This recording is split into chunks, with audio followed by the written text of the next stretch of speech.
position. Earthshaker's moving in as well. Echo Slam connects on it too. Back row tire down as well. Lootbet always wins the brawl. Or can we cast the curse in? Oh, there we go.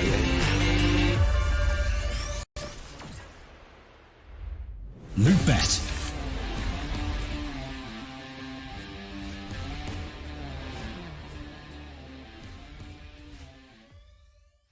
It's amazing how much I love betting on esports. It's so cool. What's even better is when I can use Cash Out. Wait, you didn't know about Cash Out? Cash Out is when you can get your stake back even when your bet is going against you. Just one hit and your money is safe. So go to Lootbet to cash out now.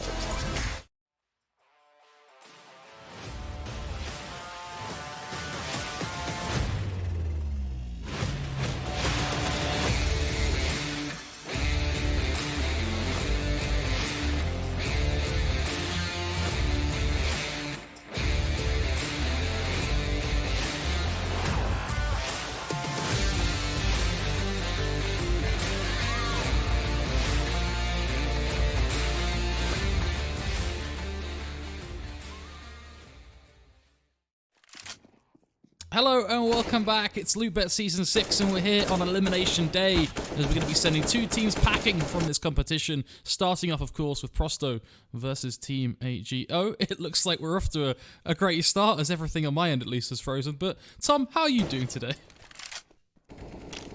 I'm not bad. I'm doing a little bit better than the feed by the looks of things. Yeah, it's our first game's elimination, right? Our second game's not. Isn't that a 2-0 game? So our first game is Elim, second game is playoffs. So starting off with the negative and then the positive. Yeah, just wanted to clear that up just for anybody at home. Sprout and Heretics, neither of them are being eliminated in the match later today. One of them will, of course, go forward, but these two teams not been doing too well so far. XCOM AGO, obviously, again, we've seen them change roster. I said it was a bit weird the last time we cast them. It seems like this team's not looking too bad at the moment. Like, we saw them face off, I believe it was against Nordavind, and they did end up losing that match, I think. I'll go back and check. So it's always good to make sure that you're actually correct with the things that you're saying. Yeah, they lost 2-1 to Nordavind. So, I'll be honest, like, that was a match where I feel like they easily could have taken. We saw a very good performance out from MHL. And when it came down to Inferno, I think it just slipped away from them. But you had the likes of Oscaris coming in and Fiku, who both had decent performances, but ultimately it wasn't quite enough for them to actually take things over the line. And if I'm being honest, I'm still surprised by the changes they made, considering how well they did during the ESCA season. So who knows? As said, give them time. Maybe this roster will end up being better than the last. I think adding in a young talent and an experienced player who actually did quite well last year with Illuminar. So like he's definitely a good pickup. I think Fiku's obviously the question mark, but from what I'm seeing so far, individually sound. On the other side of things, Prosto, from the game we watched yesterday, they seem like a mess. Like, it was a really odd game versus Namiga. I feel like, again, that one could have gone either way, but at the same time, the last two maps, they got absolutely banged. But 16-6 on Vertigo, 16-7 on Mirage. Never really looked like they were in the game at all. Nobody really seemed to perform. Waylander was -25 over the series. World Edit -16. Like, both those players have been around for a long, long time, and it was only really, I think, Sick having an attempt on Vertigo, and then in the other maps, we were sort of looking at Yakinda to try and step up. It really wasn't good from them overall, so I'm going to lean this towards AGO just because I feel like it's an early start for their roster, but it was at least improving. Like, they didn't do well versus Endpoint, then they did all right versus Nordavind. Maybe today, we'll actually see a decent performance from them. Perhaps the only thing that has me concerned about this AGO lineup is also the fact that it lost 2-0 to Secret.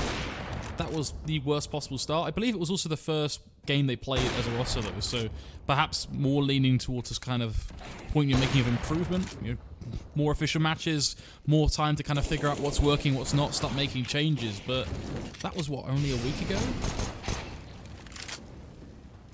Yeah, of course. The thing is, I feel like teams, even if it's like like the first official to like maybe the third or fourth, you're gonna come on a lot because the things that are tested in your practices are going to be very different to the things that are tested in official matches. Like, sure, you want to practice to the best of your ability, but a lot of the time you may not take things as seriously as you like. I know it's stupid to say, but that is genuinely the case sometimes.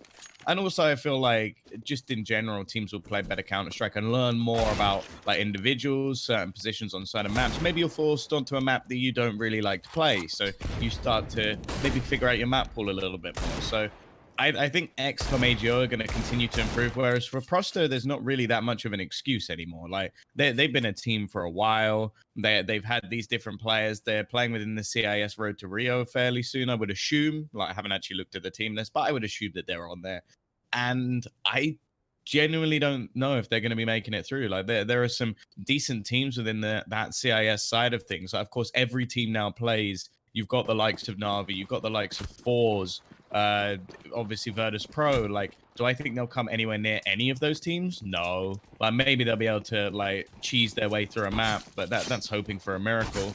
And in this match, as said, like, even on an individual basis, from what I've seen, I would lean this over to XCOM AGO, unless we do see the likes of someone like Yakinda, and of course, like, the more longer standing members of the roster like World Edit and Waylander actually step up, because Yakinda had a okay performance in some of the maps. Waylander and World Edit didn't really exist. The nice thing about individual performance is that, well, both teams are vetoed towards maps that are perfectly suited towards that style of play. Of course, we're playing Dust 2 in our first map. That is the choice of this Prosto lineup. And then second map is Mirage, which is obviously the choice of AGO. So these are two maps that are very much maps where you can pop off as one player and really step up and drive rounds for your team. Especially players like, for example, Fiku, if he's picking up the AWP. Well, there's a lot of opportunity here. Even Dima yesterday, we saw Dima was playing. I think you mean MHL. We've seen Fiku double up set up. He was pretty tasty. He had a 1v3 in his last game against Secret. They still lost it, so maybe there's some magic to be had, perhaps. Yeah, MHL was actually banging it on Mirage as well. Like, I think he dropped like 24 kills when we cast him in the first half. So I'm looking forward to seeing him in the next one. And we're on Dust 2, so he should be killing it with the AWP. But either way, we are going to have Furlan kicking it off. They've got the smokes down on long to enable them to cross. Now, there are multiple players already around this A site, and they've got to make sure they check in the corner. They will, and win those jewels as well. However, a couple of kills coming back. Yakinda with a double. It puts it into a favorable position now. Fiku needs to hit the shots, and it's exactly what the youngster does, even looking for a boost where basically one player had to do absolutely everything. And now Nickelback, 1 versus 2. Got one player hiding around the site. The bomb not in the best scenario, and actually he's going to get both kills. A bit of a mistake. Neither player able to find the shots, and it looks like he's going to get the defusal as well. That's really quite scrappy. You think in that sort of duel where he's quite literally standing out in the open saying, hit me with your best shot, and neither player can find the frag there, that's not the greatest of starts for this T side. But it's pistols, it's Glocks, perhaps some shenanigans ensuing, but that's a good start for the CT side at least.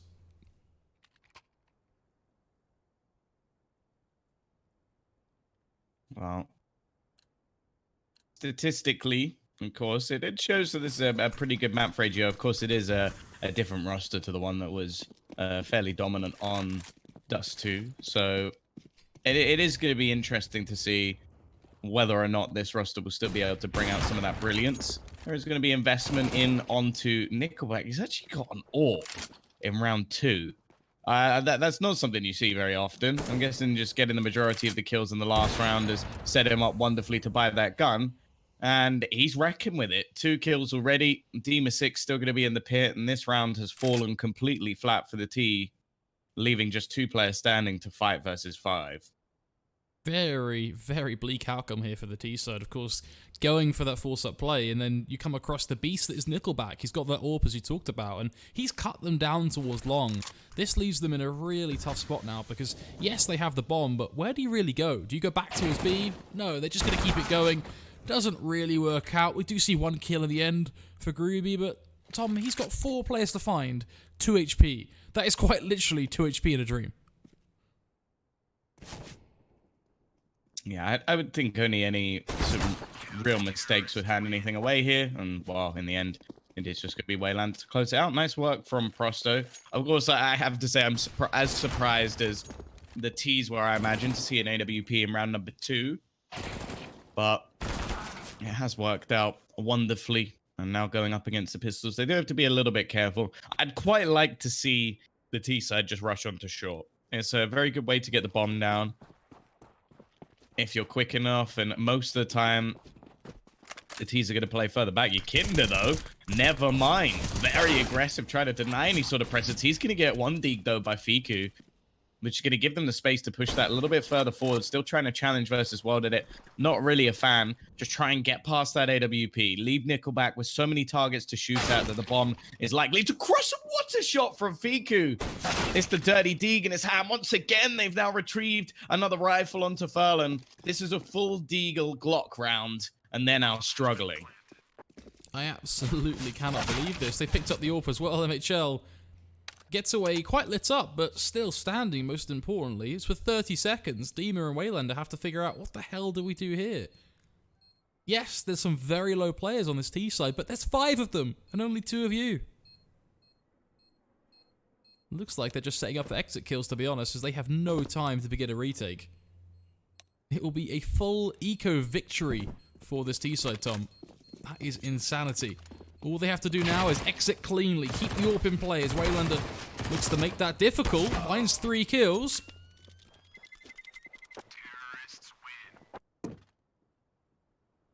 I'm very curious to see who's named themselves Valorant player. Not sure if you noticed in the kill feed, but interesting tidbit. But nonetheless, 2 to 1. I'm guessing that's their group. I'm guessing that's the group they're in. On Steam. I think I saw a plus for showing the assist, but we'll have to see, I suppose. Well, no, unless people have actually changed it for Lootbet. Maybe they have. I don't know. I think it's, I don't know, but we do see a long push down, and that's where things begin to get a little hectic here.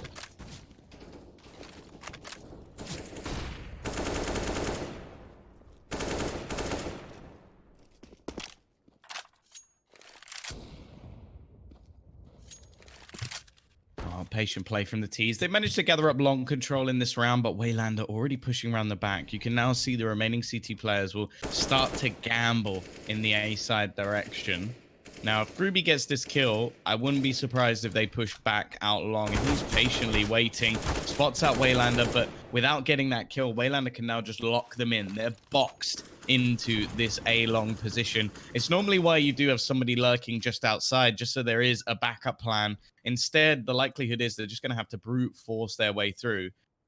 Of course, they do have to be a little bit careful. They've only spotted 1 player, but with basically all of B clear, mid clear, unless they're short as well, it's just not, there's not many positions that they could actually be in. So 35 seconds up and coming on the clock. The T's starting to make their move. There's plenty of smokes down to cover them off, but are they actually going to be able to get past what is basically the full defense of Prosto? Could not get any better for the CT side. Losing this would be a huge misplay as Viku, Oskarish, both going to open up the round. And there you have it, on Raw Angels alone. Exclamation win it out.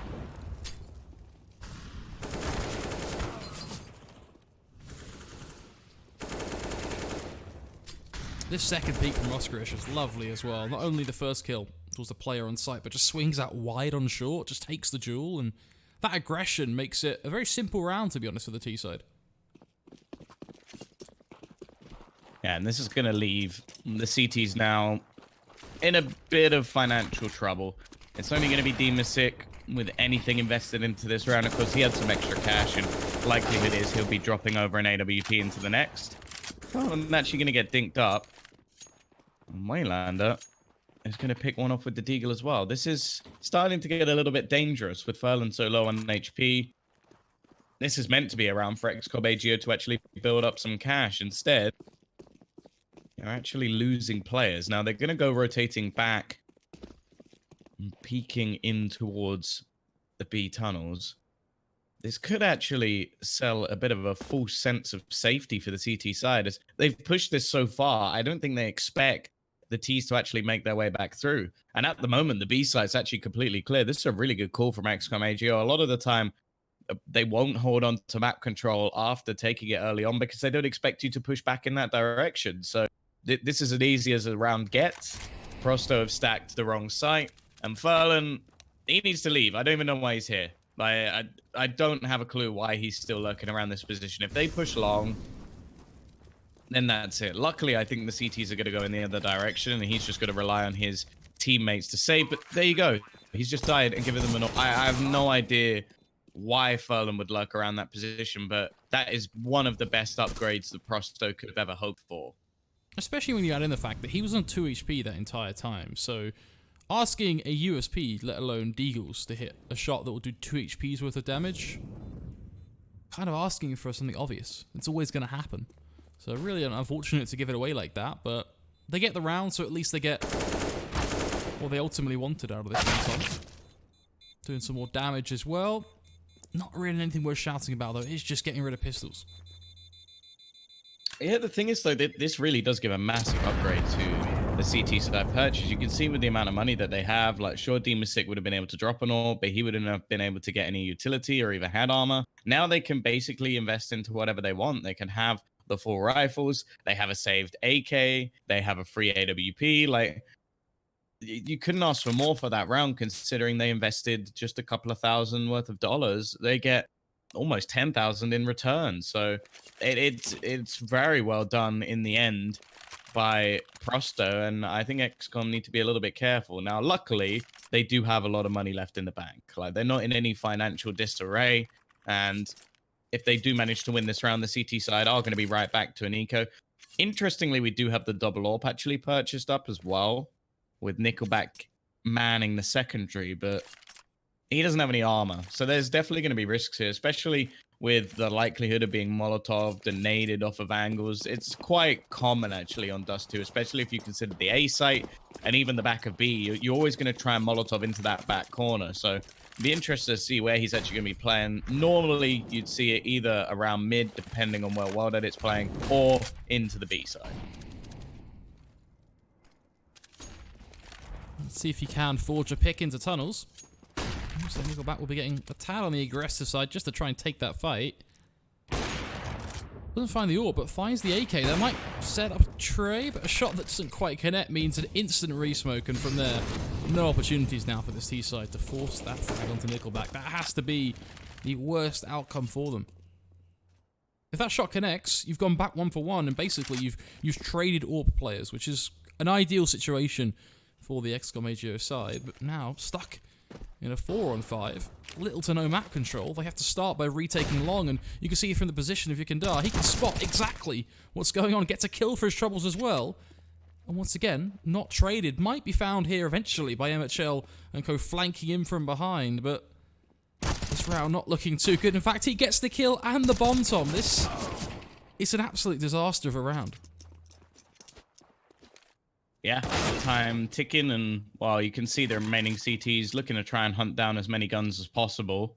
Bit risky. Their money's not in the best state. Like, one of their players doesn't even have armor going into this round, so I think they're just patiently waiting. And Wild Edit is going to basically end this one. It's left all on to the youngster Fiku, and he can't do anything. So scoreline equal. CT side keep both of their AWPs, and they'll be able to buy up in the next round, although the T's are not in too bad a situation either. You could see Groovy and I believe Oscarish with a fair amount of money at the end of that one, so they will be able to juggle some weaponry away. I'm liking what we're seeing from Yukinda, though. He was someone where we mentioned it in the last match of Dust 2 we watched, where CT side he was pretty poor, and the T side he came alive. This time, he started off well on the CT side, playing confidently, getting aggressive, getting up in the face of XCOM AGO.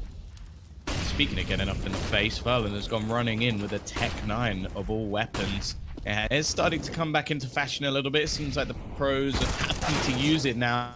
And this long battle comes off with Fiku opening up onto Yukinda. This time, his aggression is punished. And once again, we're going to see the pit taken. Now, I wonder if the T's are going to be a little bit more careful with watching for that flank, because if you remember last time, Waylander was able to get all the way through up behind them and basically box them in, which is not something that they want to allow. You can see the immediate response there, actually, from the CT players is to retake short control. They're taking that even further now than just to also be peeking mid here. The confidence of the CT side to do that is huge. It gives them so much information. Okay, these guys are fully committed now to this A-long play. They have no presence coming through short, so this isn't a split, which means Nickelback can purely focus on the push that's coming his way, and he's finding every single player right now. Furlan eventually gets a trade, but I think it's too little too late. Groovy and Fiku become the only two players still standing. Fiku on 5 HP, pretty much relying on Groovy to do the work, and unfortunately, he's only good for 1. Fiku does land a banger of a shot, leaving just well at it to find him. But he has the cross and time on his side. Ooh. Buddy! Oh boy. What? What? Why does he play it? Tom, I have so many questions. Why does he play it so far back? I'm liking the Tech 9. I don't even know he managed to do that. That's impressive. But hey, you know, that's going to be a round 1 by Fiku. 3 kills to his name, and definitely On 5 looking HP. like he's here and performing as well. Yeah, no, exactly. It doesn't make much sense, but we'll move on because otherwise, you know, we'll lose our minds. That's how this works. CT side once again, that is going to be so damaging to their finances. A 2v4 thrown away. And well, now you can start to see XCOM get a little bit cheeky with some of their plays. Walk in through middle. It's going to leave the one man on B completely isolated, and that's round over. Try and just get one straight through the smoke. That's what it seemed. Maybe there was spam shots coming back in the other direction, so he was able to line it up. You can see patience from MHL as well. I will say it hasn't necessarily lit up the scoreboard just yet, but I think on the CT side is where he'll have his time in the sun. He's one of those players where I haven't necessarily seen him be like one of the most aggressive AWPers, although on Mirage, he definitely seems confident in that position. And while for the remaining CT side, they're just going to try and hold on to their deagles. It's not ideal. Demasik actually spent a fair amount of cash in this round, so even keeping the Kevlar would be something nice for the next round. No opportunities to pick up any weapons as of yet. And you can see the T's not wanting to overhunt here. They spent a lot of their money over the last few rounds. Bear in mind, Fiku being their only survivor meant he was the only one really building up too much cash. So to keep a 5 alive round, it's going to set them up nicely.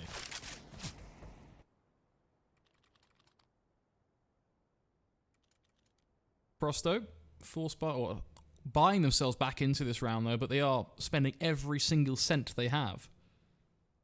Back on $0 in the bank, and his teammates on just 100 at best. Very important round, the CTs. They are going into this with a double up setup, so very curious to see how that does pan out. There's already long aggression, the aim of the game, and Oskarish lands it. Finding Dima so early on. No response from the Prosto side, apart from just taking short control once more, which this works when you have that player on site. Having short control now, I don't know if that's going to help you out here much, apart from maybe playing a retake onto it. Yeah, a lot of the time, having that short control can make things a little bit awkward when it comes to plant positions, especially because most of the plant spots for long are open positions to short. So if they can hold on to it, it's not too bad a spot. The only issue now is that XCOM AGO are taking this almost every single round. Like, the battle for long has not really been one that's winnable. And a lot of the time, the reaction that comes out from the CTs is the same every single time. And I think that XCOM AGO have started to predict that. We take long, we get an opening kill, Waylander pushes B. And that's too simplistic. Like, they need to have more to their gameplay than just the same couple of plays, the same aggression each time. That was a nice attempt. He actually hits the dink onto Oskarish as well, but it isn't going to get him a kill. And Nickelback, wow. AWP, no armor, that has save written all over it. So that's the round done, but good adaptation from XCOM AGO. I think credit where credit is due. They definitely seem to have the read now onto what Prosto is doing. And that's something, as said, I'm not necessarily sure that this team right now has everything down to a T, but they do still have intelligent and talented players. So I think the adaptations that XCOM AGO are going to be far better than what we see from Prosto. So maybe the default rounds you get from XCOM AGO are not quite there yet, but overall, I think they just look like a better team. That's the problem with experience, though, right? Because you can have players like World Edit, Waylander, who have played in some pretty serious teams. Unfortunately, being able to bring in that experience and actually Flip side. execute is... It's a whole different game completely. You get a couple kills towards long, but in the end, the XCOM AGO side just brute force their way through. Yeah, this round just a half buy, of course, so you're going to see risks taken. And I think a lot of the time, long is always going to be one of those points for contention. There's not many spots on a map where you can see a team dedicate 3 or 4 players just to try and keep control. Because once you have control of it, you only really need 1 player in the pit or further aggressive in towards blue. But if you don't have control, then it makes things very awkward for you in trying to hold on to other portions of the map. And a full push down long is fairly difficult to defend if the utility's there for the T's. Still, a little bit of damage done. Nickelback looking to just try and hold on to an AK-47. It's not the ideal victory in a round, but it would be something to keep. Of course, the T's fairly happy to hunt this down. They've got lots of money to spare. They can risk this if they really want to. Obviously, just making sure that they don't throw anything else over to their opponents, but ultimately, it is another round on the board. And this is another map where momentum really does play a big part. So the T's now getting rolling. Like, when a lot of the time opening kills in this map come off confidence, I think that becomes a bit of an issue for the CT side, because you're going to get players now peeking along. Like, you're winning by a decent margin. You can take those risks. You're going to have players like trying to take the AWP fight in mid. So until they get shut down, there's not really a reason for XCOM AGO to stop making these sort of plays. In this round, at least, they actually have more of a spawn towards the B site. And considering they've really not had to put that much pressure in that direction at all, I wouldn't actually mind them just seeing if they could bombard Waylander out of the round just based off a spawn. It's always an option. There's definitely a lot you can do with aggressive B plays. At the end of the day, they're still in a very comfortable spot. 7-3, T-side does too. The confidence is there for the XCOM AGO side. Fiku's been opening up these rounds now. What, the last 3 rounds he's found entry picks here, I believe, Tom? Been pretty comfortable. He's been doing well, yeah, for sure. The thing is, this is the perfect map for a young, like, aim star. Like, this is exactly what you want, where somebody, especially if your in-game leader gives you the freedom to do so, that's perfect. Like, literally just go, okay, you've got spawn for long, go get the kill. Okay, you have a decent position for this, I want you to go find that opening pick. And you're going to know these angles like the back of your hand. And this is exactly what I was hoping for. Look, they've gone aggressive, at least into the tunnels early on.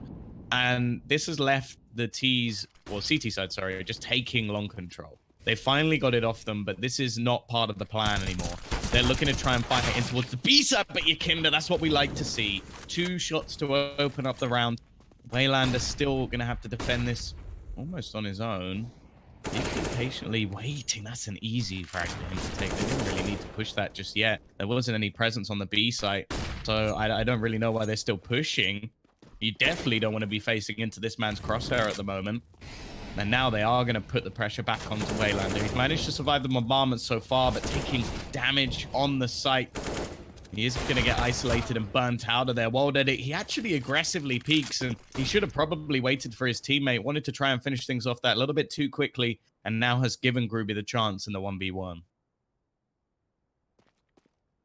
He's looking very carefully towards tunnels, just going to make sure he covers himself off, then goes for the fake plant. Now he knows exactly where Dima is, takes the duel and wins it out.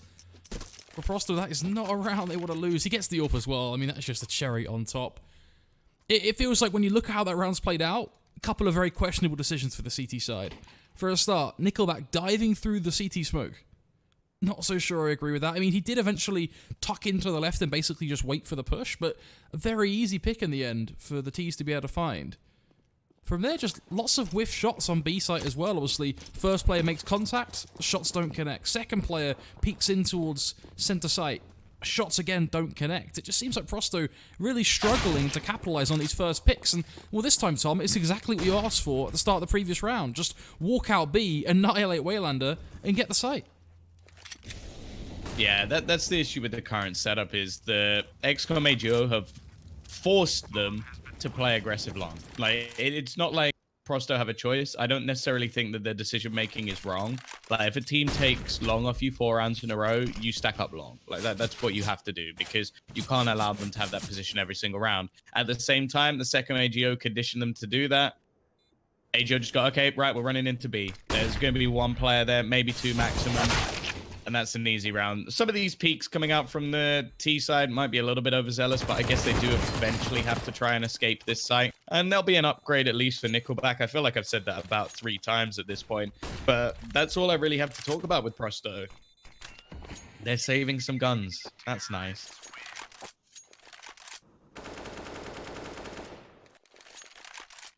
I actually have to be able to do something with them though, Tom. That's really what it comes down to.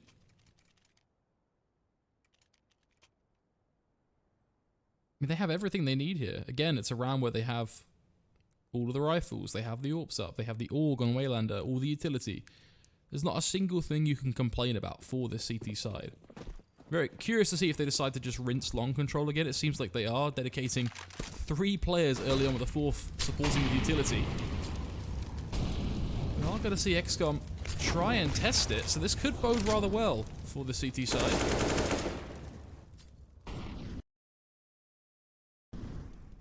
This time, though, they've done something they haven't done before, which is splitting through short as well. With Nickelback getting further aggressive, he will be taken down. Well, then, though, stepping up towards short. That's 2 picks for him. Short split, cut off completely. Back to all on long. But then he makes the duel happen, and that's where Groovy completely cuts him down. Thankfully, the crossfire towards Car and CT will be enough to close the round out, but definitely got a little sketchy. 9-4. Of course, the T side don't really have any issues when it comes to buying back up. This time, where this sort of long presence actually works out, but even still, a lot of it came down to, again, like Nickelback being able to hold it. Nice shot from Groovy. But yeah, this crossfire from CT and the Car made it very difficult for the T's in the end. So good work from Prosto. You do have to wonder if maybe XCOM slowed down the round a little bit, if they could have caught one of those players. Getting a bit cheeky, but it's very easy to say that in hindsight. Miku challenging up against Yakinda, the 2 young guns from either side. Just look at that. Furlan and Oscarus have just walked through mid. They really are struggling on this B side of the map now. Waylander is trying to hold it on his own, and there's nothing he can do. He's just been ruined by Furlan. I have to say, when Furlan's in the zone, he's genuinely one of my favorite players to watch. I think this man is not only intelligent, but he has the individual skill ceiling. It's just not always shown, especially in a team like this where you have your star opera of MHO, you have Fiku, the young gun, who's going to doing a lot of work. So I think that when he does play well nowadays, it just has that reminiscence of what we used to see in like the old Kingwin days, where he would just be beasting alongside Ralen. That duo was disgusting. But this round, at least, I can talk about this conjecture of like past events and how he sometimes plays, because it's done. This is just easy for XCOM AGO. They run down mid, they kill everyone, and now they're just looking to finish off the remaining players. Fiku's going to do that without any trouble at all. He really is padding those stats every single round. And while 10-4 scoreline, it is looking like a very good half. And there you go. No surprise to see him right at the top. 127 ADR. Not bad at all. Gotta feel bad for Waylander as well, though, here. I was playing, of course, that solo B anchor majority of the time.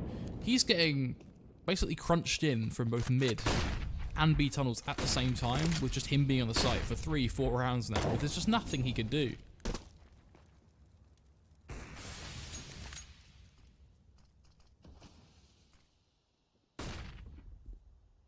Well, again, we're going to see a change in strategy. The thing is, at the moment, I feel like this is almost like some sort of orchestra, and the conductor at the moment is on the side of AGO, just trying to guide them in the right direction. And all the CTs really could do is react to it. They're just having to look at what this guy is doing and basically go, okay, we now need to try and counter that. This round, at least, while that it's in a decent position, the thing is, it should be a fairly commonly checked spot.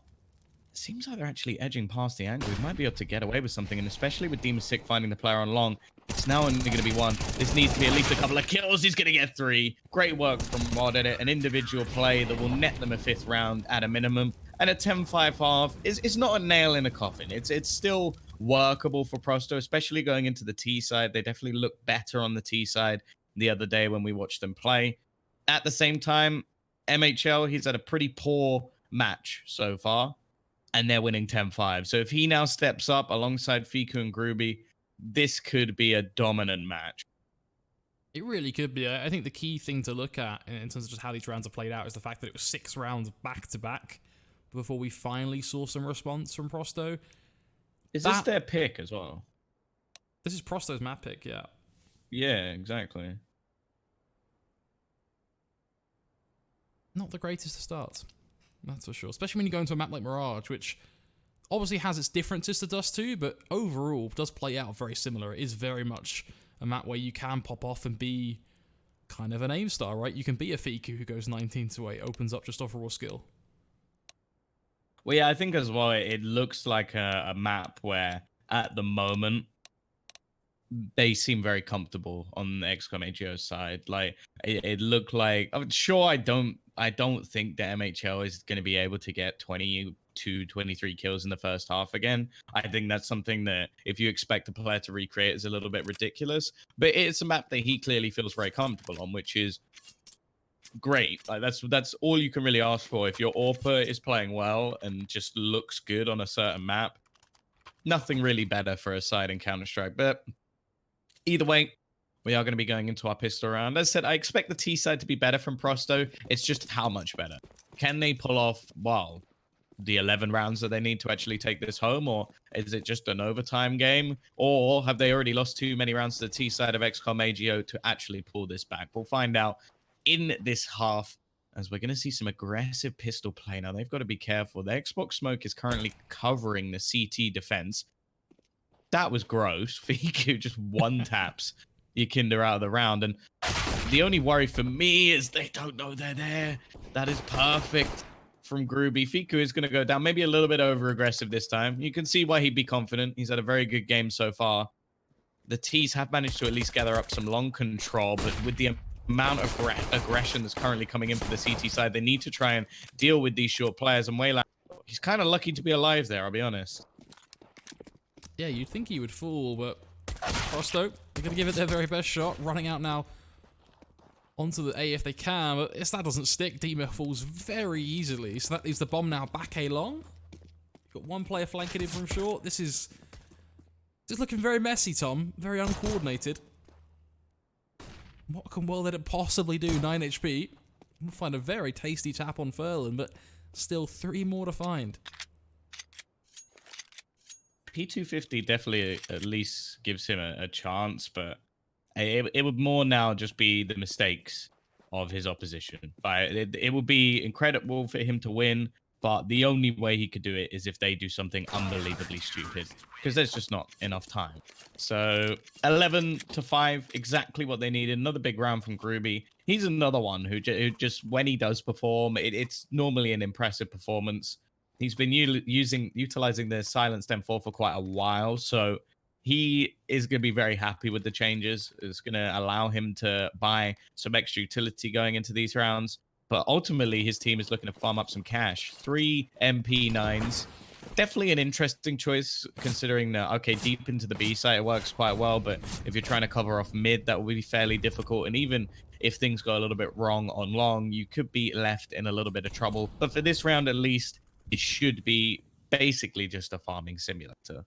As long as Fiku can hold off the mid to B, yes.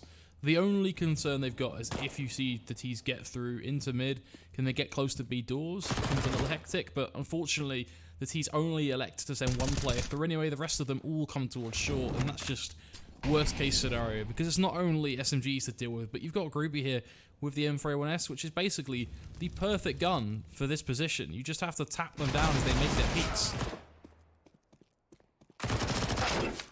Well, MHL, of course, wanting to make some more money for his trusty AWP, but he's not going to be allowed to, and that's a flawless round. That's as good as it gets.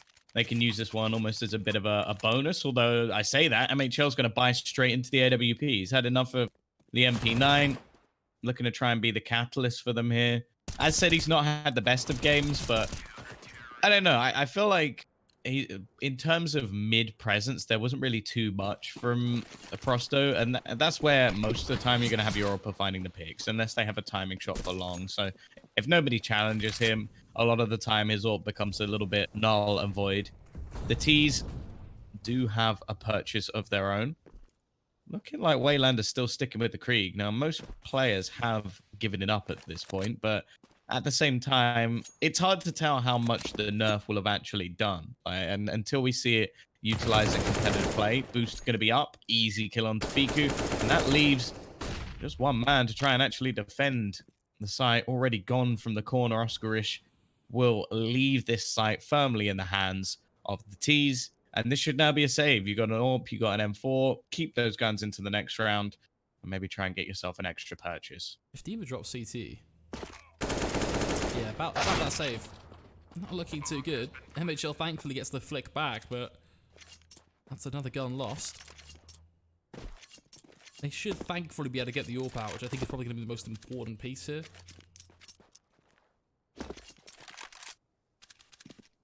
That said, a 6th round for Prosto. Nice to see them pick up a T-buy. That'll definitely reinstill some confidence that they do have some stake in the second half, but it's just that one round, and they're going to need a whole lot more, Tom, if they want to make this game a real possibility. I feel like they might have actually dropped like the perfect amount of guns, though. Because the way that this works is the CTs will be able to at least drop an extra one. And with the AWP and the M4, those are the two most valuable weapons for them. I think they'll go for this. And it means if the T's do manage to win this round back, that's going to set them up wonderfully going forward, because it will damage the economy more. There'll be another eco. They won't actually have come up against a full buy just yet, because each time there will have been either an SMG or, well, yeah, just I think both rounds had 2+ SMGs in them. So sure, this buy is slightly better than the last one, but it's still not a good buy. It's a chance. This is a great opportunity for them. However, that's not the best of starts. There's already an aggressive peek going into the tunnels. The MP9 of Fiku as well. Now this buy really doesn't look too bad at all, especially with a 2-man advantage, but a quick trade from Nickelback. He hears the gun hit the deck and uses the timing to help him out. The MP9s, though, this time are actually doing a hell of a lot of work, and Oscarish has spotted his opposition. Just going to try and keep himself alive. Has support coming in. They've both already crossed. Ruby has to be a bit careful here, because he's going to throw his life away, but Oscarish isn't going to miss. Great couple of shots from him off the back of the FAMAS. Well, any sort of hopes and dreams from Prosto has probably just been flushed down the toilet, as their money now becomes an issue once again. And the CT side able to win that one with 3 players standing and pick up some weaponry along the way. I actually feel really bad for Prosto here, though, because you can't expect someone CT to walk through long doors smoke. Like, that's not something you're going to be thinking, yeah, they're going to do that. They're going to shift walk through the smoke. Like, there's so many little things like that where they're just getting timing. Dima was holding for a push like that if it came through, but he just wasn't holding that left side. There's lots of little weird moments like that that catch them out where they're losing crucial players, and that's got to be a really rough way to lose a map, frankly, because it's 13-6. This one really is starting to fall out of favour. Yeah, their buy in this round is already starting to miss some pieces. It's actually interesting that Nickelback has the most opening kills and the most AWP kills when he's not the AWPer, and so far they've mostly been playing CT side. It means that there's clearly a lot of rounds that have actually been thrown away by Prosto after getting the initial pick, which I think, yeah, if he's had 5 entry kills and they've only got 6 rounds, I doubt they won all of them. Either way, they do get the opening pick this time. The scout shot through the wall finally gives something for, well, they did nice shots from Groovy, but he's only going to get himself 1. Now, Furlan's rotated in. They need to do fairly well here, but doesn't get anything and just tries to fade away off the flash. There's a player behind, and he's been sandwiched. Fiku just trying to spot anybody over the top, but I wonder if they're actually going to go for this. It looks like he's keen to. He's got to be careful from long as he's starting to get pincered in, but actually the timing works out quite well. Oscarish finding the pick through mid, but they've got to be careful of this man flanking in. However, if they can get the timing to kill the man on site, they have a chance. But Demasik, I think he might have got this one just right. Perfectly placed. Oscarish now realizing that saving the AWP's important, but he does get that kill. And that's going to bait him back in to attempt this clutch. Only 10 seconds remaining. He needs to get that kill very quickly indeed. And Demasik is not going to allow for it. A big round from him. 3 kills to save them in this scenario. Then Prosto continue on, at least for now.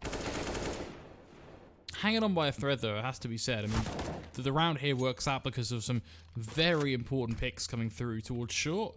Without that, things look still even more shaky for Prosto. And you can tell also their money is still not in a great place at all. They're having to basically spend everything they have to rebuy their players into this. So it could quite easily be 14-7 back into the land of the pistols. So Prosto really have to make every single round go their way. Just the pistols here, and already they do have a frag. Well, then it under pressure as well. We are going to see a 4-on-3, but on paper, this is still very comfortably winnable for the T-side, providing they don't overswing. They're still taking a hell of a lot of damage. You have to bear in mind, Furlan is left with a scout. Oh, he's just missed the timing. The player's already crossed onto short. That should be the round over. I wonder if they're close enough to actually hear him moving. I think he's watching towards long now, so smoke going to be coming down behind him. That will at least give him a bit of information. I think he's just going to go for the YOLO play through the smoke. Nickelback is tagged. 35 HP. The bomb's still sat at the top of mid, though. This almost just seems like an elaborate ruse to try and bait Furlan in. They really are taking their time here. If he can somehow find this duel, well, never mind. Not going to be expecting somebody to be in the corner. Even still, though, a couple of extra kills are going to keep them on their toes. There was a genuine chance they could have actually won that round, which is terrifying considering how small the investment was.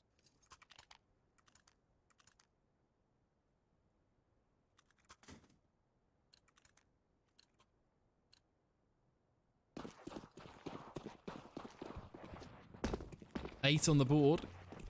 They're giving it a good go, that's for sure. This time around looking like it will be a hard and fast B play as the double nade flash comes through. All the utility put into motion, and Oscarish hasn't really been able to do anything to slow this one down. Yet to take a single peek, let alone a duel.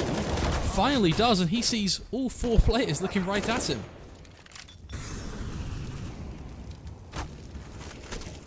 Well, that is a much better start to the round. A quick push into the site, a change of pace. Okay, Furlan. A wide swing that gets him an AK. I don't think they're going to be fighting for this, though. You can see Groovy was tempted, but they're just going to opt to save their remaining weaponry. So Prosto starting to gain a little bit of steam here.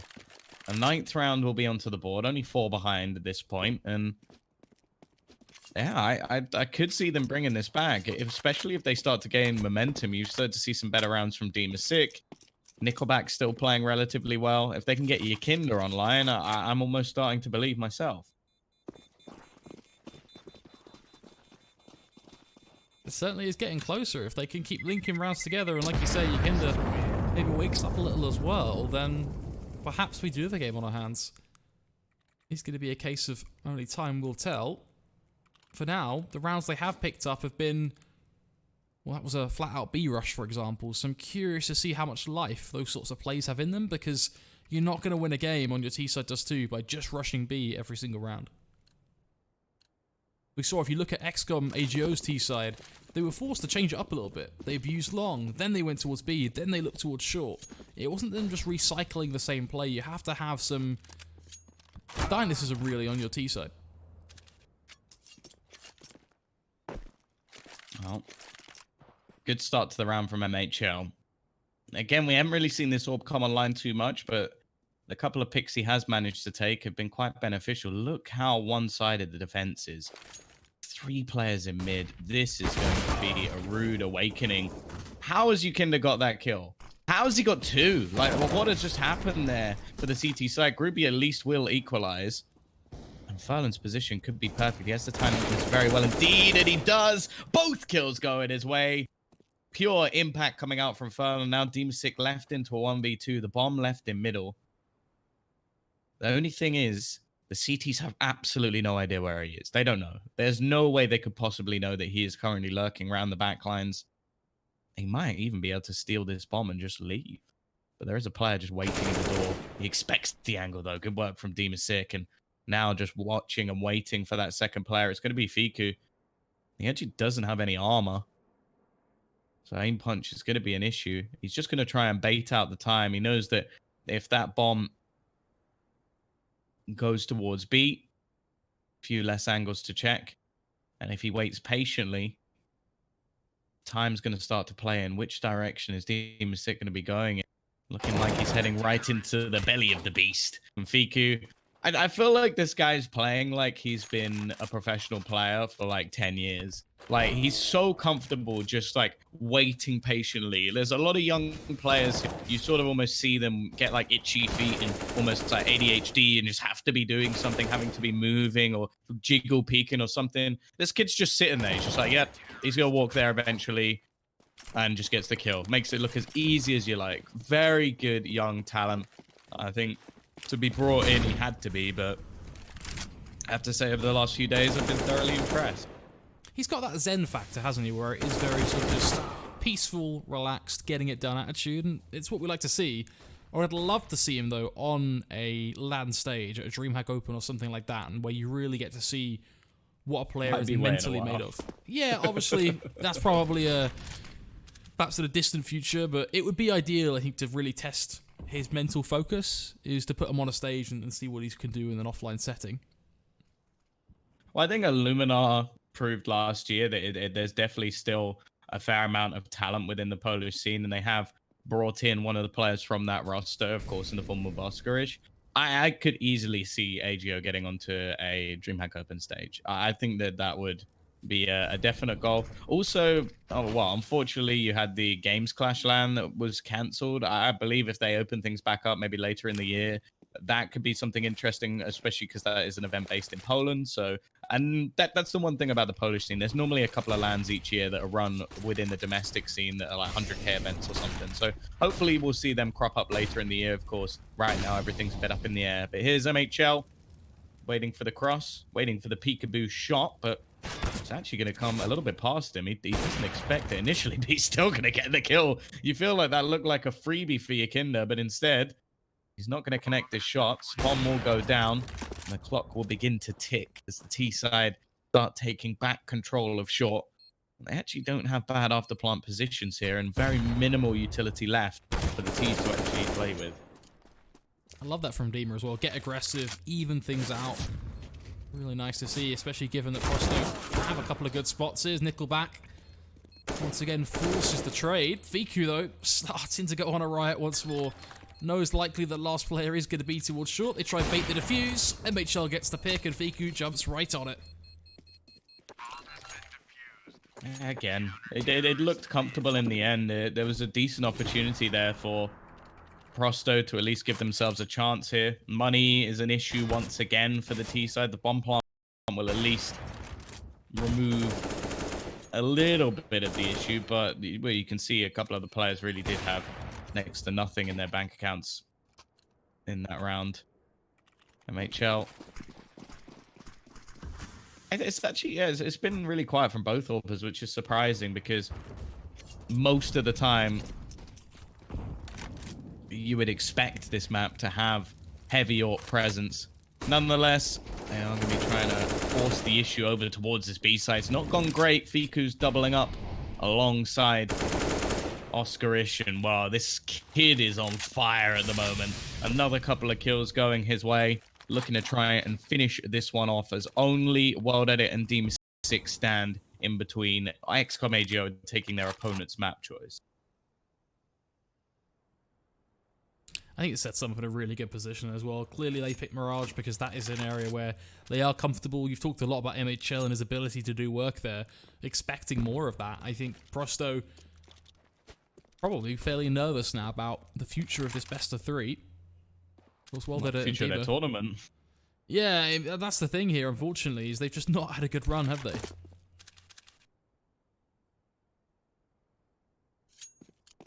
course, we talk a lot about these DreamHack Opens. This is good money for these teams. 50 grand. Definitely all adds up.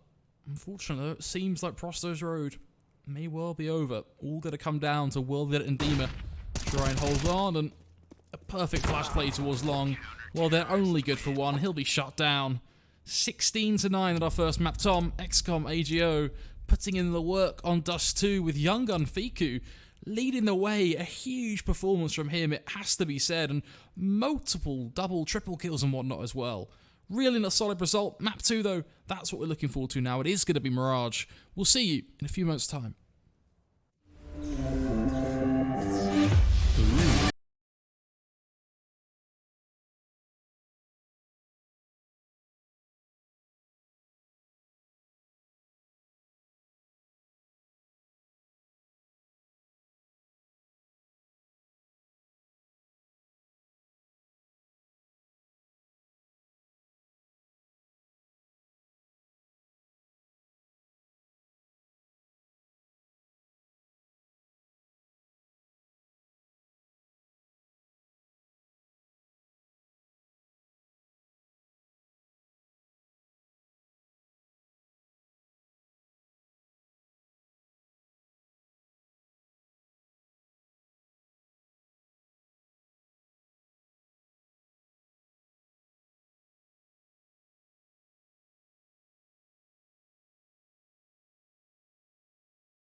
going through the smoke. Walks in, gonna go down. Walks in with the AWD. Position, Earthshaker's moving in as well. Echo Slam connects on it too. Back row tire down as well. Red always wins the brawl. Or can we cast the curse in?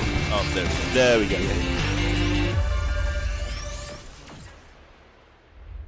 Lootbet.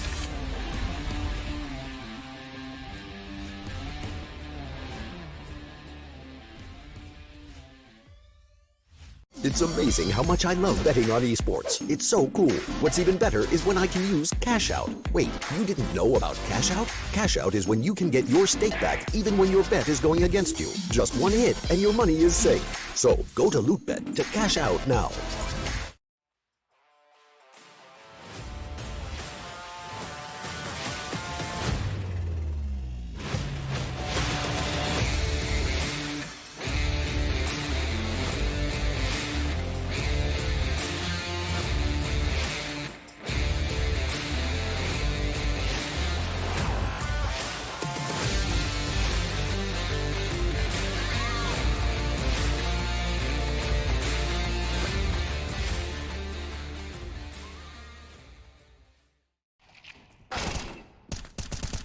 Welcome back, folks. It's map number 2 in this best of 3 series, Prosto versus XCOM AGO. And, well, Tom, it's Mirage. It's a map that we've talked about a lot kind of going into this, that it's going to be one where we expect to see similar play from Dust 2. We expect to see players like MHL. I would be pretty shocked if he could show up again as well. Do you feel like there really is much of a chance for Prosto here, or are we going to see just a swift 2-0? I think they definitely have a chance. It's a map that they're fairly happy to play as well, so I wouldn't like say that there's any real issue for them going into this one. I think they just need some of their star players to actually step up. Like it wasn't the best of performances for players like Yakinda. I think as of recent, from the matches I've seen from World Edit, have been pretty poor. And I'll be honest, he's meant to be the AWPer for the side. Like if your AWPer isn't performing at all, then you've got some issues. And I almost wonder if he might be past his day, which sounds a little bit harsh. It's only been a couple of days of online matches, but there is so much talent within the CIS. There's so many competent AWPers as well. And with like an organization like Prosto, I feel like their goal is to not just like basically be getting beaten by other European teams, like a 0-3 in a Lootbet tournament that, let's be honest, it's not the most like prestigious or competed thing. There's some decent teams, but there's not any like world beaters in here. If you're going out 0-3, then that's just not good enough. This isn't something that they can afford. And I think that if they go into, for example, the major qualifier, the Road to Rio, and they just bomb out of it, if I'm Zeus, like looking at this side, I'd even consider some of myself in, by the way that some of these players have been playing. That's pretty. That's a pretty bold move, Tom. I'm not sure if you think you got what it takes. No, I meant Zeus. I think he does. Yeah, he's probably. Where would you rank Zeus as an IGL? Just within global Counter-Strike? I honestly, I feel like ranking in-game leaders, unless it's someone like Glaive, is basically impossible because it's really hard to tell the impact that someone like that has. Like, you got players like, for example, Alexi B, who has always been tainted as like a fantastic in-game leader, and then the players within the side said that he wasn't very good. So it's from an outside perspective, like trying to work out who's a good in-game leader is really difficult. But I think Zeus definitely had like the morale side of things very well. Like, sure, he had his issues with like tilt and stuff like that, but I don't think there's many people in the world who could pump you up as well as Zeus could. And by the looks of it, some of the tactical decisions he made during the major were actually very good. Obviously, some people will always question that, but the one that Gambit managed to win, he was definitely a big part of it. So I'd put him up there for sure, but it is very difficult to actually say how much of an impact he had and how much of it was just Hobbit playing incredibly well. Like Mo obviously doing fantastic work.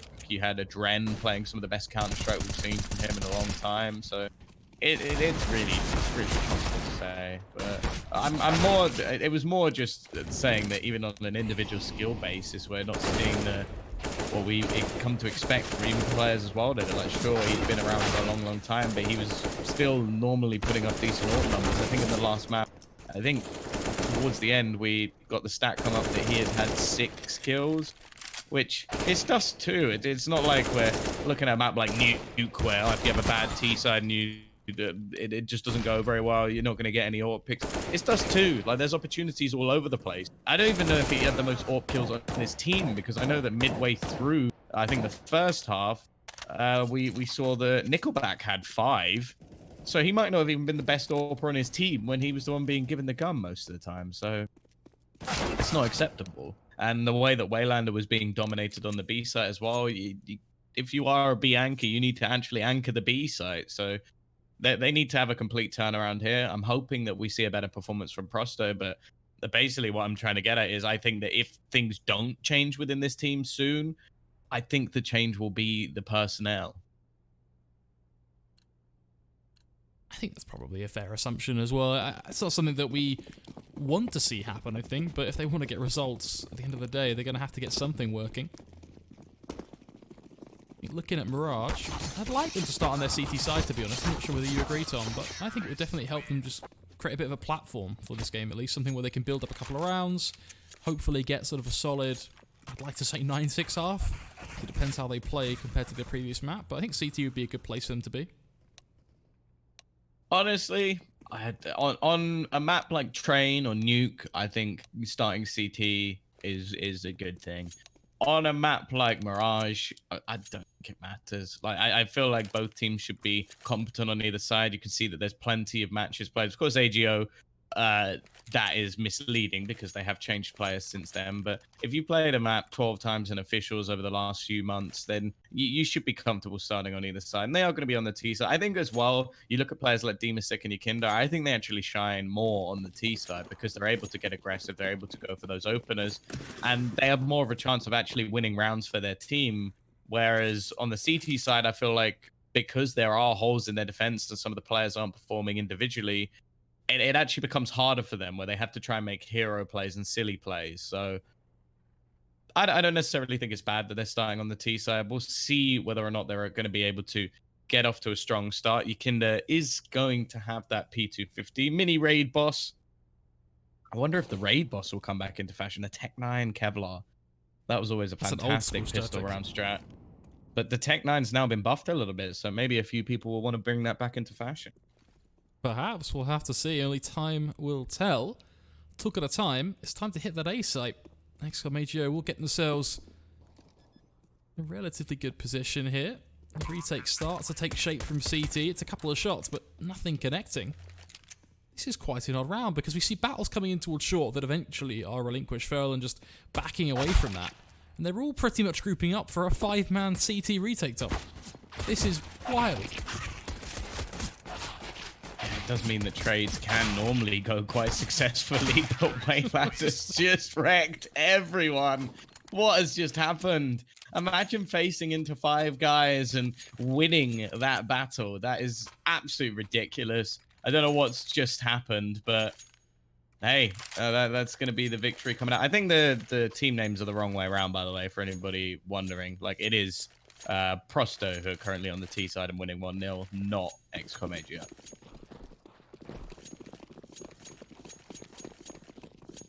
Perhaps a last-minute org shuffle. Who knows? That's a good start, though, for this T side. Hopefully they can use... Hopefully Waylander can use that to get a little bit riled up, to be honest, after what was fairly disappointing from him. Unfortunately... What? Tom, you gotta help me out here. You gotta give me something, because they have just been crushed by Deagles in mid. I don't know what to say at this point. That's so aggressive. They just run in, and it's the Deagle spam that's actually done most of the work.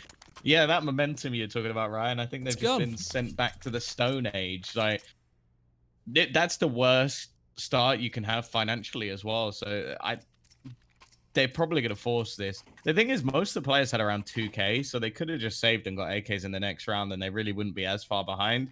But I guess the ideology here is anything you can do, I can do better. So they're going to try and win with the Deags, but I can't say I have that much faith in them, if I'm being honest.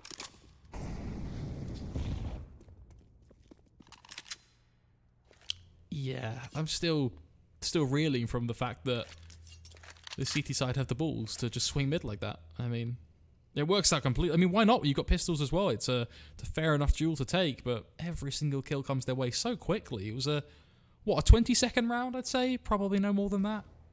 Really quite wild. Here, Ferland, very aggressive as well with the SMG. Does a lot of damage, but no kills.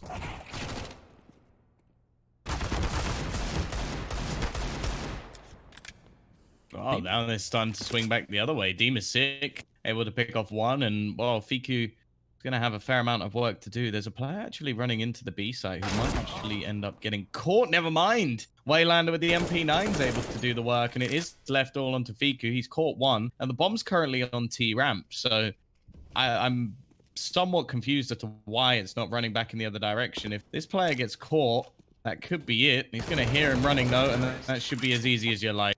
Definitely a bit of a weird round, a weird couple of rounds, you could say.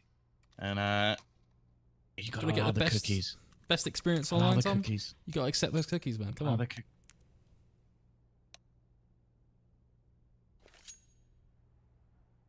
Hopefully production can accept the cookies and we can be good to go.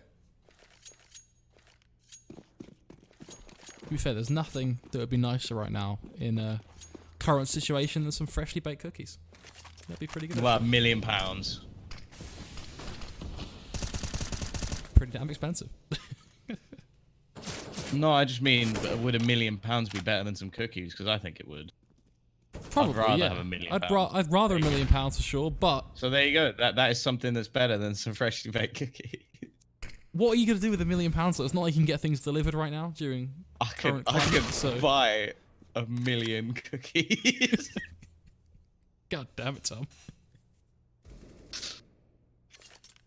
Wow. This is not going too well. This force buy coming up for the CT side has been ruined. MHL, one of the things they did quite well previously was making sure he had the AWP. They're not really doing that at the moment. And the T side are going to get themselves the plant. He's just trying to save. And Demasik has come to play so far in this map, which is exactly what I wanted to see. It's two, I want to say younger players, I guess. I don't actually know how old Nickelback is, so I might be a little bit wrong, but I know that Demasik and Yakinda are the two that I think will be the ones that could take them through this map. And so far, so good. Demasik has been fantastic.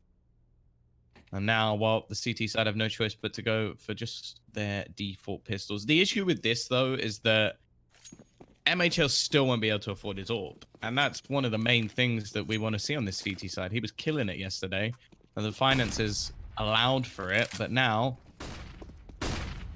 it's not going to. He won't have that gun in hand. Looking like they're about to try something a little bit cheeky, as they all line up around the window. The second that smoke fades, I imagine we're going to have plenty of players peeking. Yeah, it's just going to be USPs galore at this point, looking all for that perfect headshot. If even two of those players connect, it's a guaranteed kill. Case in point, Yakinda falling. So well that it will be able to clean things up, though. I imagine Waylander supports an underpass, and things become very simple for Prosto. So only losing one player in the grand scheme of things is not too bad. As obviously now we look towards the CT buy, and like you say, no AWP in play. Will just be 5 rifles. Very curious to see sort of what they decide to do here, because a lot of their previous map really relied on their aggression, and also getting a good start was a big part of that as well. Being able to get their money under control, having access to all the utility. We haven't really seen in this match so far, in this best of 3, an XCOM AGO side who are under pressure and who are on the back foot. So this is going to be a great opportunity now to start to see how they respond on CT Mirage.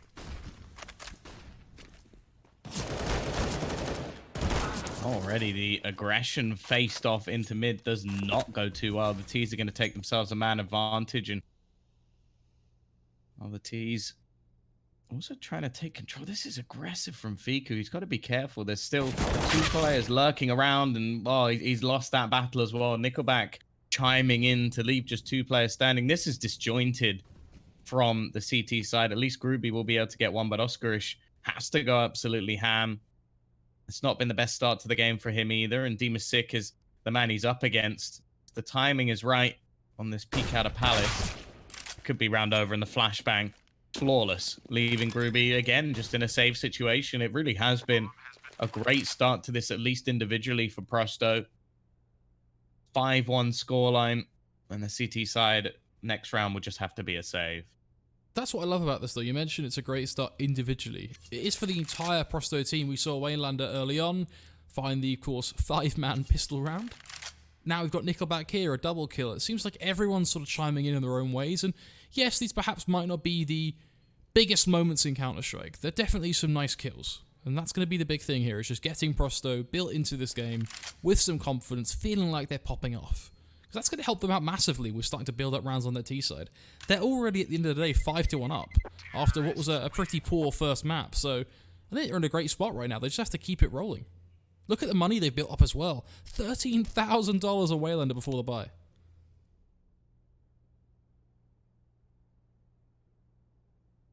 Well, it's definitely not going bad, that's for sure. CT side actually only have the singular AK. There's a little bit of a technical issue by the looks of things, so it's just going to have to be a patient spot till we get ourselves a purchase back in. Of course, this round likely to just be a few pistols. Can't really expect anything more. And the T side have already got such a booming economy. The majority able to purchase up quite comfortably for the next few rounds. I would be surprised to see this half already not going the way of Prosto. I think there'd have to be a massive resurgence from XCOM AGO.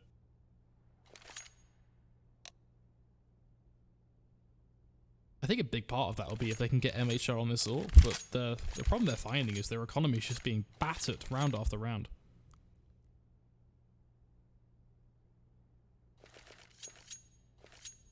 I'm hoping that MHL actually elects to not buy Kevlar here. Obviously they have that AK on Groovy, so it makes sense to play around it, but if he doesn't buy, keeps that 2600, that will set him up nicely in the next round. Oscar is actually making a similar decision as well. Downside is that that really gives us only 3 players that can achieve too much. Oscar already hits the deck early on. MHL next in line, and this just seems like a well-vetted show now as he opens up the A-site single-handedly. The AK does something, but only for a short burst, eventually taken down, leaving just Furlan against the world. 6-1, Tom, looking extremely likely. That's a very good start here.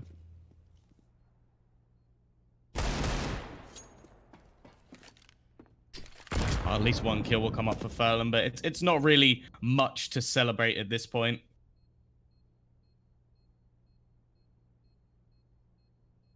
Got an AK at least, so something to save into the next round.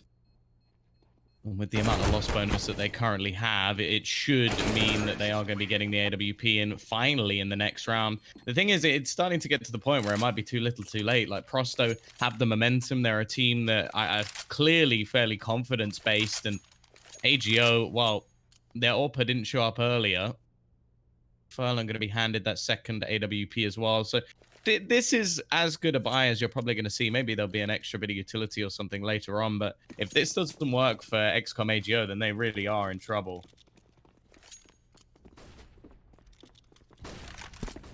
They have what they need at the end of the day, Tom, so there's no excuse if they can't do something here, and well, what a disaster of a start. Furlan hits the deck early on. MHL does get the trade kill, though, so at least some light at the end of the tunnel.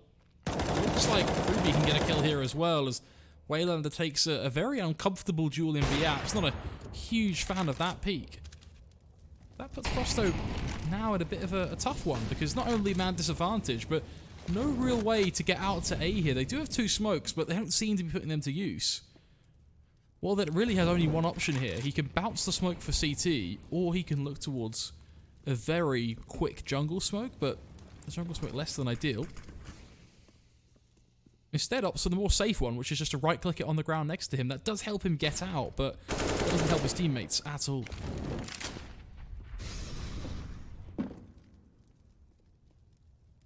That is going to be the ramp push coming in. The flank as well, already available. Trying to find his way out of the palace. Going to be able to connect this shot, and Oscarish hits the timing perfect on the peak. This is looking like a second round, or screaming one at that, has now welded it. Doesn't really need to save his thought, but might want to just for the extra damage he can do.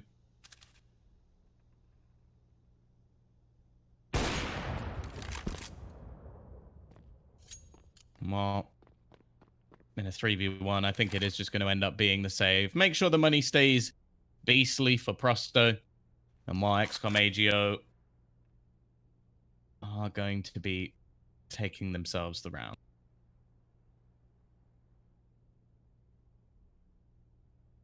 Counter-terrorists win.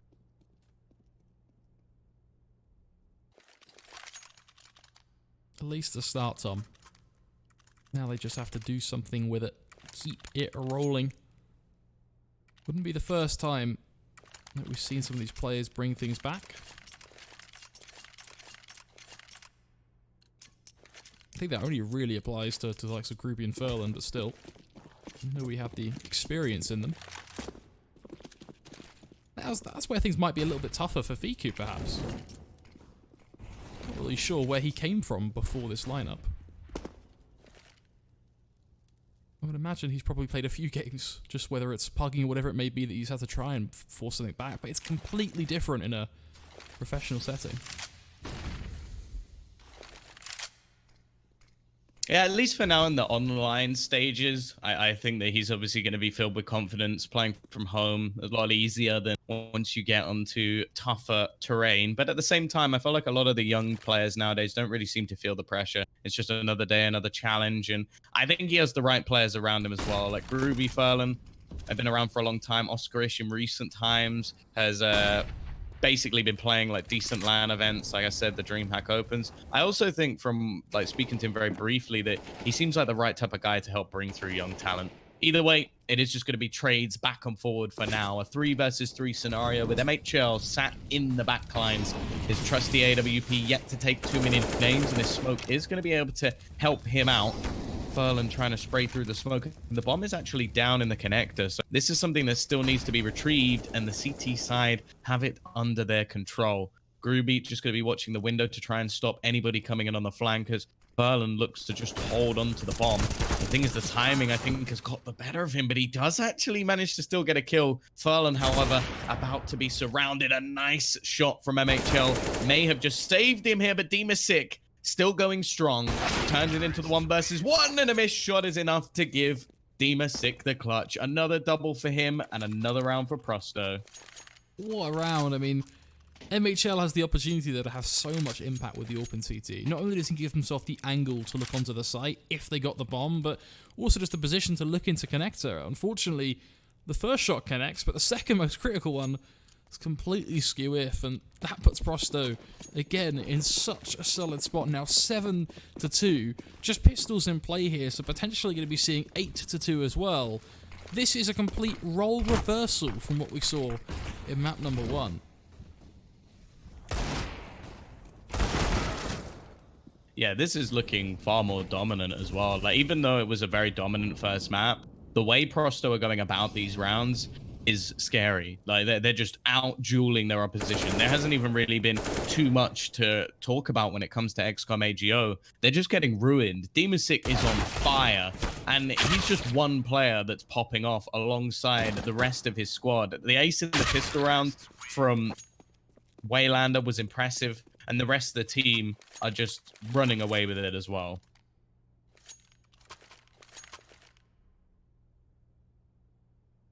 I wonder if there's any chance now for XCOM AGO to save this half. I mean, save already is quite a brutal word, and well, what really is saving this half? I would imagine, to be honest, at best, they maybe can squeeze in a 3rd or a 4th round, but even that is looking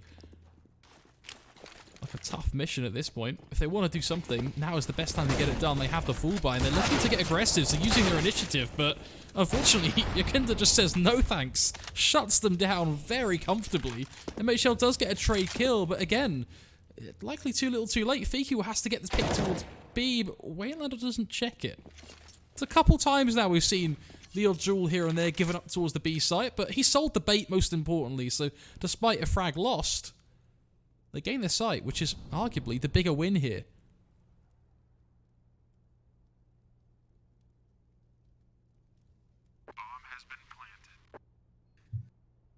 Still a chance in this round at least. Oh, MHL, that was a pixel away from giving them the 3 versus 2. Instead, now they walk into World Edit. And this shot from him does at least give them an opportunity, but the time is ticking. And with the bomb down to just 20 seconds, they need to get a move on. World Edit firing blanks at the moment.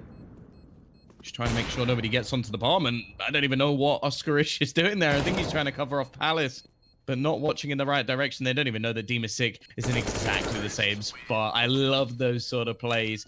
World Edit was basically just being utilized as a giant decoy, but he happened to get a kill. The whole point of that play is World Edit can run in and die. It doesn't matter, because the second the other player, or the second he goes down, the other player is expected to be anywhere else except in that position, because otherwise, why are they not peeking together? So very smart stuff from Prosto. This is looking like a complete turnaround from the last map, and XCOM AGO are getting outclassed. At least we might get to see something here. It looks like it'll be a 4-on-5 A play as the CTs get very aggressive. Furlan starting the show. Oscarish, second act, and to finish things off, it will be Fiku. It's right through to the end. What a performance there from the CT side. They at least get themselves to 3.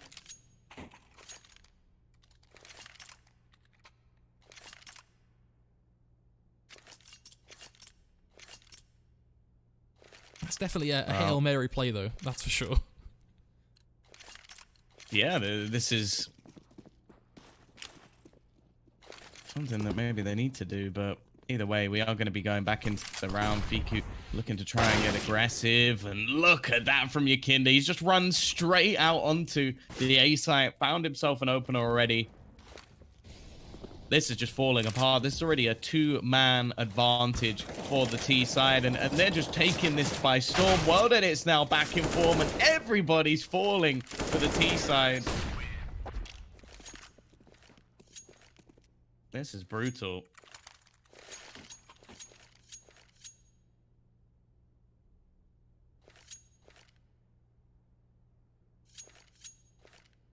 Not really sure I can come up with a better word than brutal to sum up this game. It really is quite something. I just don't know where this has come from Prosto, really. We didn't see any of this in the first map.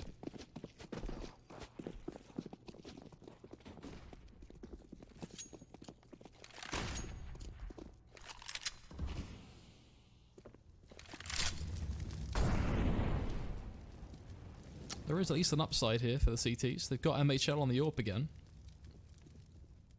Of course, well and truly into full swing of things like loss bonus and whatnot. It's 3,400, I believe, they'll get next round. Already, what a shot from Verlin. It's so quick on the trades, though, already. Groovy goes down. This is just a slaughter. Yakinda is just performing magnificently over the last few rounds. Again, though, there is going to be a trade back, keeping it into a 3 versus 3.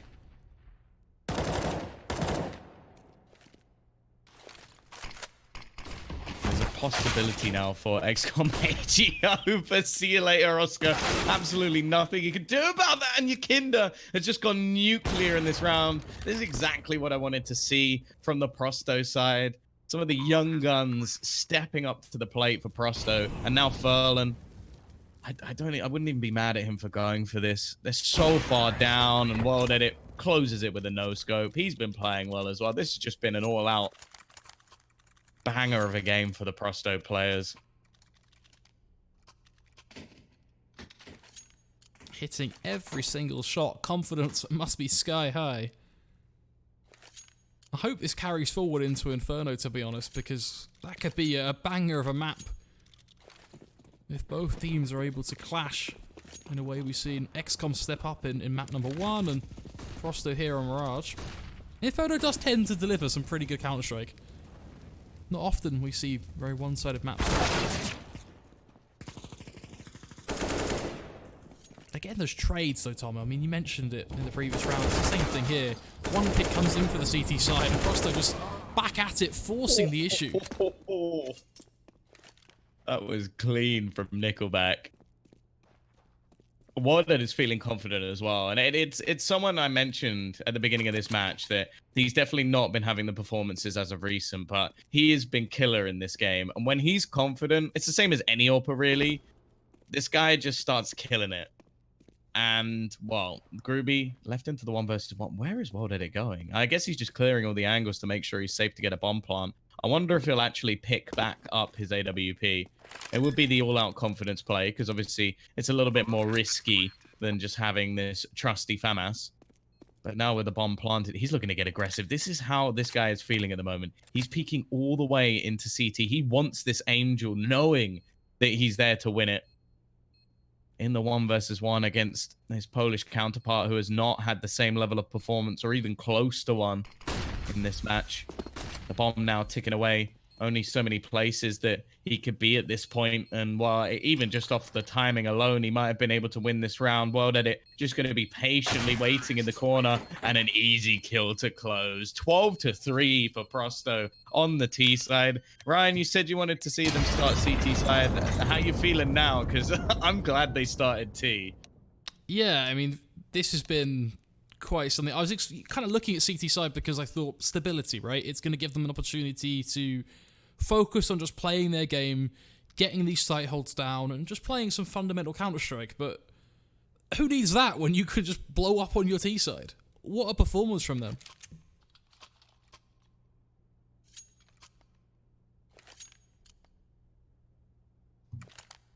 This couldn't be any easier to close out at 12-3. 12-3 is one of those scorelines that is so good for you. If you can bag the pistol as well, the game is basically yours to lose. Yeah, basically a minimum, a bare minimum for XCOM Major as a bomb plant. And I feel like even that wouldn't be enough. You'd basically be hoping to just win the next round. This is a good stack as well. A great read from Prosto.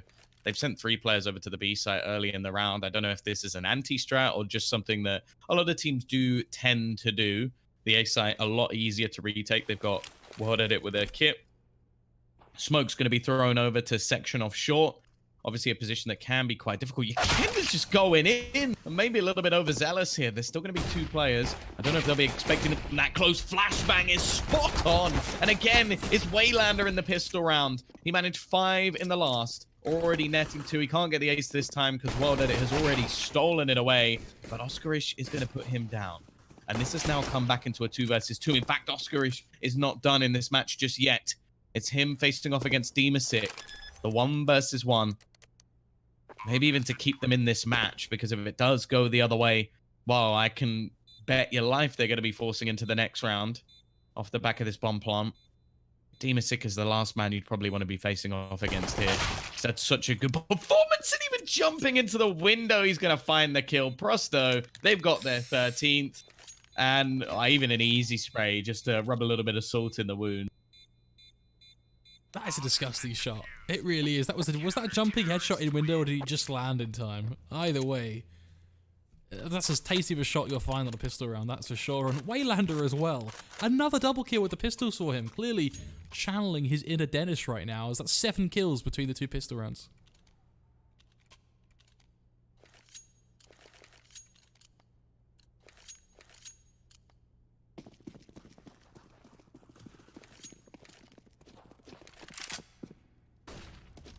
No real surprise to see the force-up come through from the T's, though, that's for sure. Good start from Fika, at least, able to get the 1D on Nickelback. This does lead into an A play. No real information yet. That from Demo, though, will give up now that it is going to be something coming his way. So just have to wait for the rotations to come through. Well, they're looking to do some work with the scout. Does a lot of damage, but not quite a kill. Things really go from bad to worse as Demo burns in the flames. Well, this force buy seemingly working out. It's something that's actually quite common nowadays. I don't like this second round force buy after a bomb plant. I don't even get surprised when the T's win. It's almost like a 50-50 rounds just because of the investments available. You can basically get yourself, well, you can already see there's 3 rifles that they purchased themselves. Fiku's actually the one taking hit, which is quite surprising. It might just have been off the amount of money that they actually had in that round. Of course, Oscarish was the one to get the majority of the kills. But It is quite interesting that they don't actually give Fiku a rifle.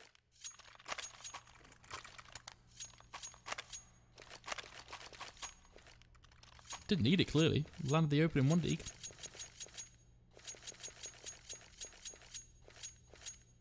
I guess it's that argument, like, right, when you see someone like Simple not having a rifle, and the meme used to be that it was on Edward or Zeus, but the chances are Simple would still get a kill with a dig, and then you have Edward or Zeus with a gun. It never logically made sense, because, well, then what could Simple have done with a rifle? But if a player is good enough that they can still be getting kills with a dig, then is it that much of a detriment? Early trade. It's the rifle that gets dropped from Waylander, so maybe not ideal. But at the same time, they have done a decent amount of damage onto Groovy, and it gets retrieved. So they can almost juggle it around to the different players. The hero rifle, not so common on the CT side, but of course it was saved. It wasn't something that Waylander just bought thinking that he could be the hero in this round. And they have taken the risk of force here. Of course, if they win this force buy and convert it in the next, that's GG. That's it done. They've run out of rounds. Furlan looking to make their way up onto short. The CT side, again, their reads so far in this CT half have actually been very good. They've got 2 players within the B side, one even peeking to try and climb onto short. The rifle's made its way over, and World Edit has done a fantastic job. You wouldn't have seen anything like this in the last map, and now even Yakinda's chimed in with a 1D, leaving just Fiku alive. 10 HP versus 3.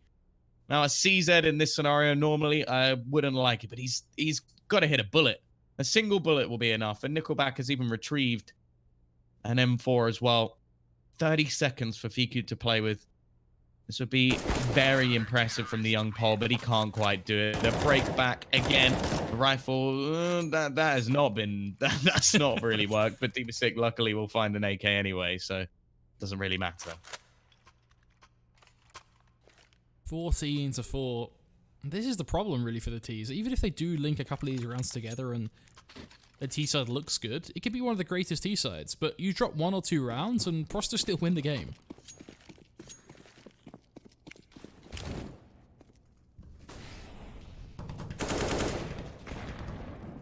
Loving the aggression as well from Prosto, though. They just have no care in the world. Just quite happy to dive up mid, quite happy to push ramp at the same time. Doesn't always work, but it's confidence.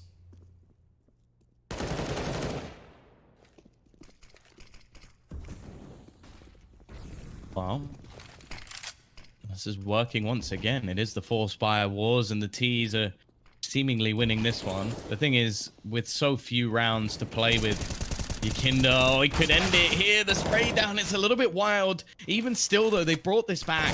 They've got to clear out Nickelback, and a nice shot from Oscarish will do the damage. It's now left onto Waylander. We've seen plenty of clutch situations.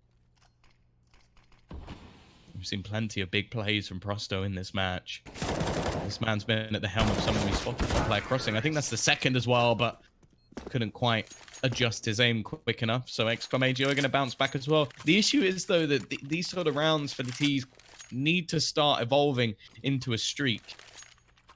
This back and forth nature is not sustainable just based off very, very simple mathematics. As if you keep going backwards and forwards in 4 rounds, this game is done.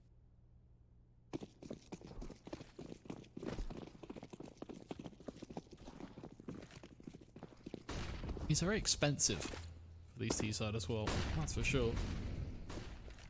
See, their economy really hasn't built anything up. They've at best now got $1,000 from 2 players. Not really the greatest start here either. Prosto still with that same aggression, this time focusing exclusively towards mid rather than looking towards ramp. Look at Waylander as well, though. He got so far through B, cleared up the entirety of the map, and now will take the fight to them from top mid. Lands the 1D as well. I mean, what's not to love?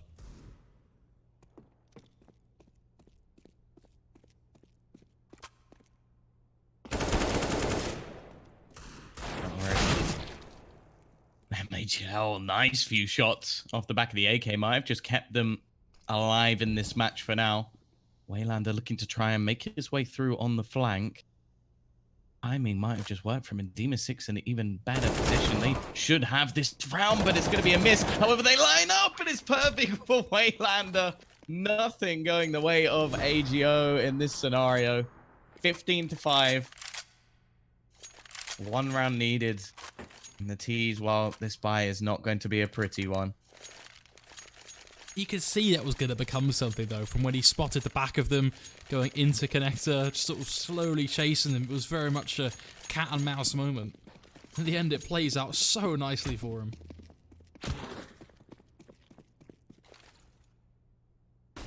That said, what on earth do you do here, Tom? A poor buy, as you say.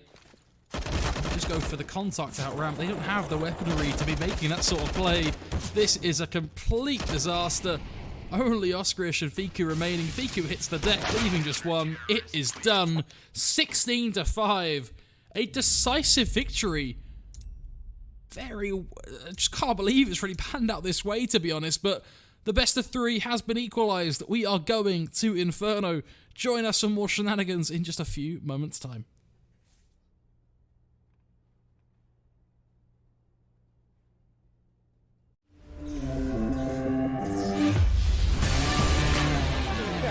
Going through the smoke, walks in. Gonna go down, walks in with the AW. Position, Earthshaker's moving in as well. Echo Slam connects on it too. Back row tire down as well. Red always wins the brawl. Or can we cast the curse?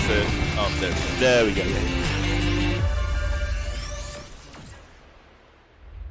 Lootbet.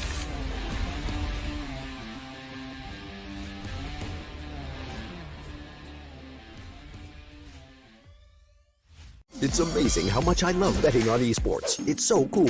What's even better is when I can use Cash Out. Wait, you didn't know about Cash Out? Cash Out is when you can get your stake back even when your bet is going against you. Just one hit and your money is safe. So go to Lootbet to cash out now.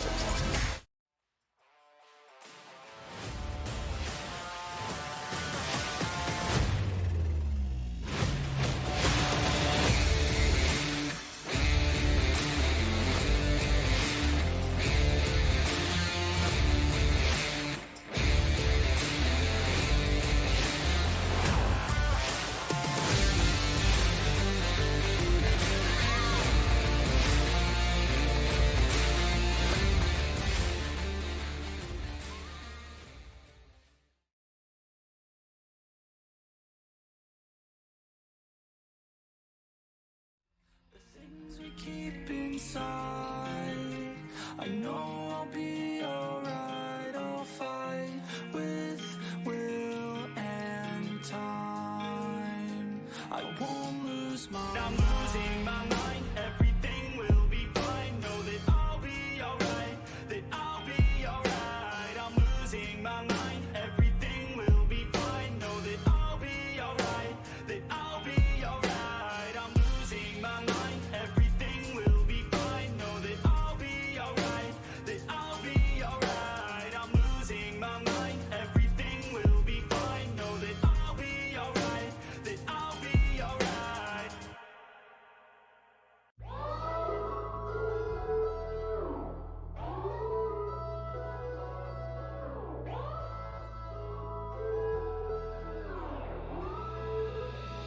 She's got me upside down again, just like a roller coaster. Never want it over now and again. You got me feeling closer. Time is moving slower now again. I don't wanna get older unless you're by my shoulder now.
Woxic with the AW Position, Earthshaker's moving in as well. Echo Slam connects on it too. Back row tire down as well. Red always wins the brawl.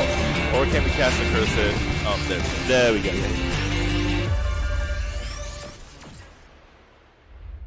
Lootbet.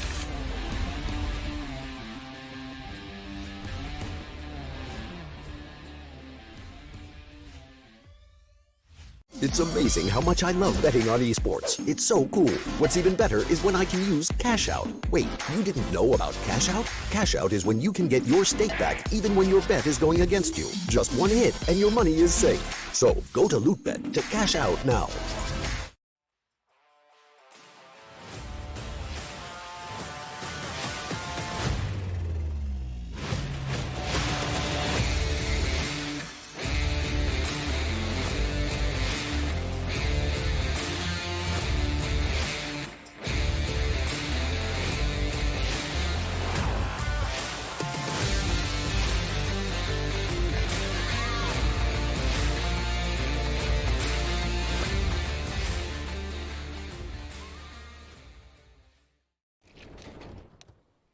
Hello folks and welcome back to map number 3 in this best of 3, and well, it really can be said as this has been a thriller. I think it's not hyperbolic to describe it that way.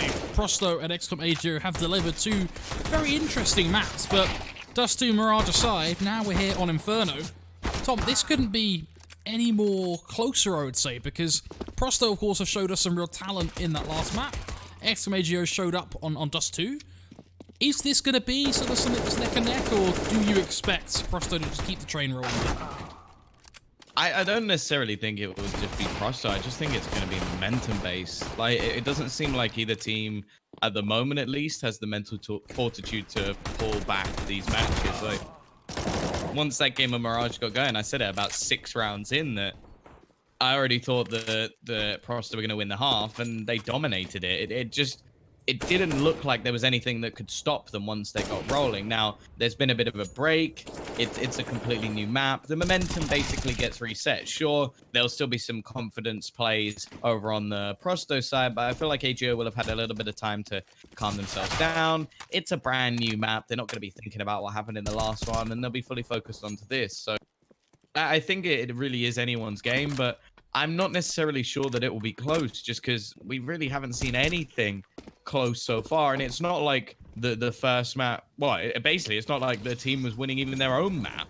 Like, if this had been the other way around, then Prosto had dominated Dust 2, and then we'd seen AGO dominate Mirage, and then we were going into Inferno, I could say, yeah, okay, this is probably going to be a close game. They both dominated each other's map choices. It's like, any logic that comes in at this point it's just completely out the window. So it's really hard to say which way this would go. I still feel like I have a little bit more faith in XCOM AGO, but if Sick and Yakinda, and basically the rest of the squad, can continue to just straight up win every single firefight, then yeah, I think anybody would be a fool to bet against them. There's also Pistol God Waylander, the first player I think we're really going to be looking for here, because obviously he was a huge piece of that second map performance, getting them started on the right foot, giving them momentum. Obviously, 5 kills the first pistol, 2 in the second as well. If he steps up here, that definitely helps them out.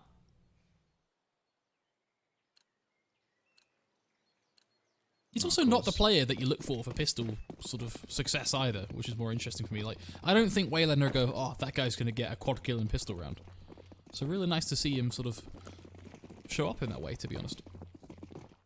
I think it's been a long time since we expected much from Waylander at all, really. Like, it's been a weird one with them joining Prosto. I think that was just a bit of a surprise in a sense, I guess. Like, we expected the players to eventually move on to another squad, of course, but it wasn't necessarily the case that we thought, oh yeah, Prosto's going to be the one to pick them up, because the whole point of Prosto was to be almost like an academy team, like to find young talent.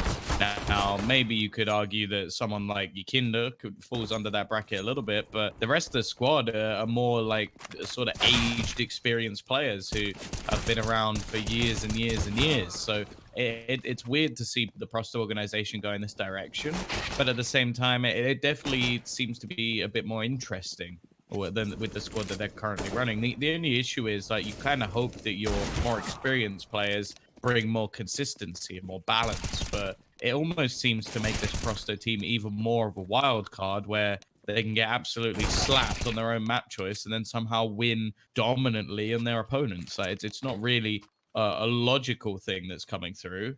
But even still, we are going to be getting into our pistol round now. Have we got a raid boss dual Berettas? Now that's a new one.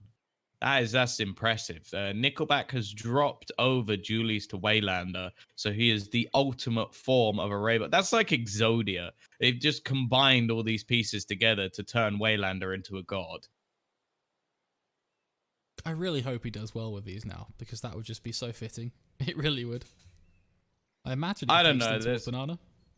There's a part of me that wants him to just get instantly one-tapped. Like, that might just be because I think that would be very funny if they invested that much money into, like, one player in the pistol round and he just gets battered. Like, for me, maybe I'm just a little bit sadistic, but that would be quite funny. But, yeah, you know, I always want to see the dual Beretta succeed. Hopefully, we are going to be getting into this one relatively soon. On the T side, of course, a little bit more of a norm so far. The smoke picked up alongside some flashbangs for Oscarish. I wonder if he might just be having some small technical issues. I don't think anybody would be taking a tactical pause going into this round. And I would assume that... Wait, where have the Julies gone? He dropped the Julies and then took the P2000. This is a joke. The Julies are just on the floor by his feet. You see on the left foot, they're just chilling.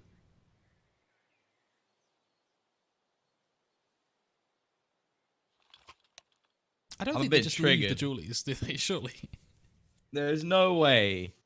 There's absolutely no way that someone has just bought Julies to leave them on the floor. Like, I'll kick off. Oh, there you go. It's been thrown. He heard me. He knew. He was like, oh, I don't want to screw with Tom. He was just checking out the skin. That's all he was doing. Well, we are going to be going into our pistol round. I would expect Waylander to be over on the B side. Obviously, a closer choke point alongside the HE of Nickelback. There's a chance to spam away some kills. Wild Edit going to be peeking in, and here we go. Waylander ready and waiting. Top banana. Nade yet to be thrown. It might just be used as a bit of backup. There's currently 3 players ready and waiting on that banana spot. And actually a deep mid push. So this is the perfect setup for the CT side. They have absolutely everything they could possibly need. Nickelback desperately hoping that he gets the timing right on this grenade. Of course, utility damage is something we normally expect to be quite high. The nade is going to dunk it onto a couple of players. The Julies have been able to get one and a couple more coming up as well. Wayland does his job alongside his team. They've held Banana and left Oscarish all on his lonesome. The flank already coming in, only 44 HP, and that is diminishing, but he hits the headshot. He's going to expect Wild Edit to be down the bottom of Banana. That's the choice he has to make. Well, there's the answer. Absolutely no idea. He's waiting for a push from top banana. It doesn't come through, and well, that it gets the easiest headshot that he'll find in his life. The Julies make it work, Tom. I have to say, that looked pretty damn disgusting just watching those Julies spam away. But at the same time, fair play. That did some serious damage with the frag grenade as well. Yeah, it's a nice little setup. I feel like it's something that, obviously, if they go in the other direction, it would be a bit more of an issue. But, hey, it worked. They were clearly prepared. We're not going to see Wild Edit just using a USP. I hate this. Hate it. I know why he's doing it. He wants to save for the AWP. And ultimately, there's no chance of him giving anything over. But I really don't like seeing a player without a weapon. Of course, it's very unlikely that there would be anything really invested into this round. I do like that little boost just to allow the players to silently get over into the apartments. It almost reminds me of like in romantic movies where they put like their coat over a puddle for like a lady to walk over. That's why I imagine XCOM AGO are doing at the moment, where it's like milady as he walks over his head and just jumps into apartments. It was oddly beautiful. At the same time, I feel like this is going to end in a similar way to Romeo and Juliet, with everybody on their team dead. Wow, that was a That's a pretty brutal reference song.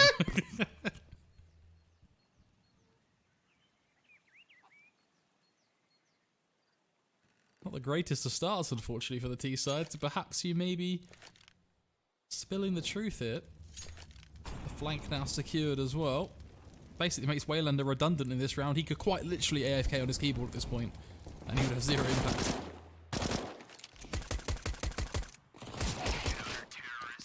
And you As said if USPs were useless. He's done a lot of damage there. Not only got a kill, but a lot of damage. At no point did I say USPs are useless. I said I don't like it because it's not. I just don't think it's a smart play. Like if things start going wrong, one of your players doesn't have a gun, and I feel like with the kills he could have got there, he could have made the money back off the MP9 very easily. If you're against the force up, especially, that's when it is actually quite a hot topic, I think, because to your point, if the force up starts getting 1 or 2 deags here and there, the impact he can do with just the USP is rapidly diminished. So, a tough one, but at the end of the day, he does say if he gets the AWP, so happy days. It's a 2-0 start for Prosto, and they're in a great place here as they're now looking for their 3rd as well.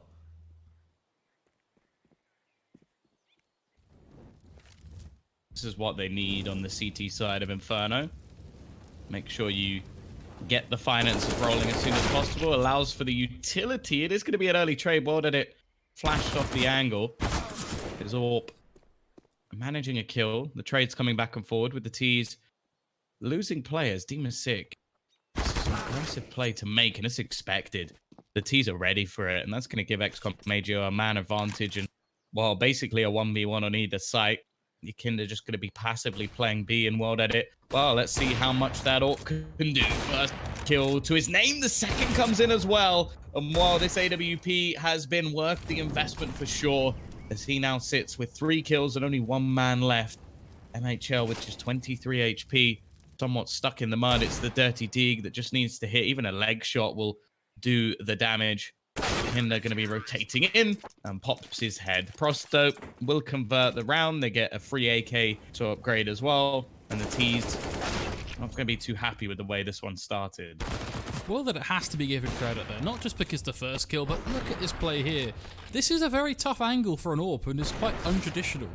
So, really nicely done from him. Just getting into the spot that he was in just gives them a slightly better position to pick them off 1 by 1. But even then, XCOM should be able to overwhelm him, so him getting the peaks there is some world-class play.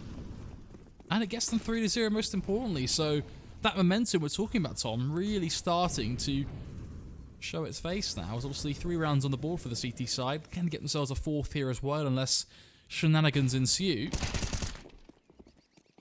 things are going relatively well. Yeah, as easy as you like. Only Demastic going down, some stat padding coming up for Prosto, and I have to say, when the players on Prosto do play well, they play to the ability they can, it is very enjoyable to watch. There's going to be a lot of multi-spray downs. You're going to have some big individual plays. I would say that there's definitely still work that they can do in like maybe improving some of the synergy. Like you normally seem to lose a player before somebody comes back and trade back a multi-frag, and you have to wonder if their multi-frags are removed, how these rounds actually go down. But luckily for them, that's not really something they have to worry too much about in this matchup, at least. The T's are going to have their first proper investment AWP onto MHL on the T side, mainly used as a counter to World Edit if he is going to get aggressive. But thus far, most of his angles being held have been fairly passive. We saw him on the A site. We saw him deep within the B site as well. Those are the 2 spots that he's currently played. Yakinda, though, he is going to be aggressive, and this time doesn't pay off. This does put Nickelback in a bit of a rough spot, which is why we're seeing the rotation come through, because he's just in CT, could quite easily get overwhelmed. Now, I like the fact that he's waited. It means they can boost his teammate up onto Flower Pot here, but then he has to really get to site.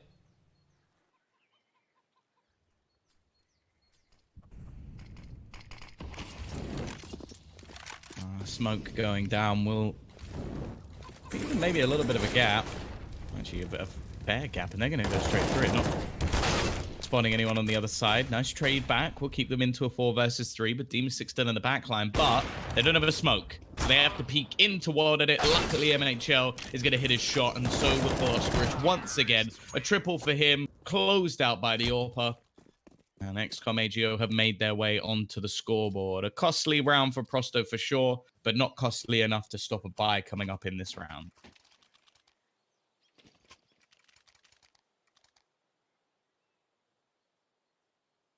Some slight competition in play. That's what we want to be seeing from this T side. Deny that early momentum from Prosto, allowing them to run away with their CT side. All we need to see from them now is them actually open up to a second here, not get immediately shut down. What's interesting when you look towards the CT side, though, is they are very reliant on aggression, it seems, Tom, which is very reminiscent of what we saw in the second map as well. Always doing something that tends to be a little bit more sort of them being proactive rather than waiting for the major side to look into them. This time around, a little bit of peace in the round. Just well that at taking the jewels in mid. Completely passive B setup as well, so perhaps this different stance might bear some rewards for the CT side.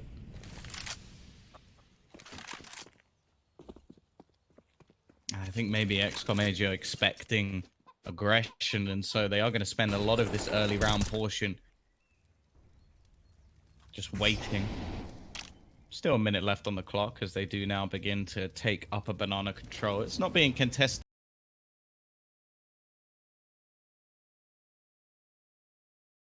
for, and actually I don't like this setup from Prosto. They've done the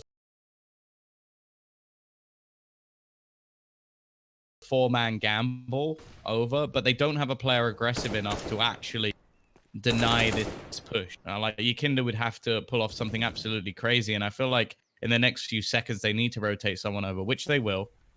At the same time, it's still going to leave Yakinda fairly isolated, and he's having to use all of his utility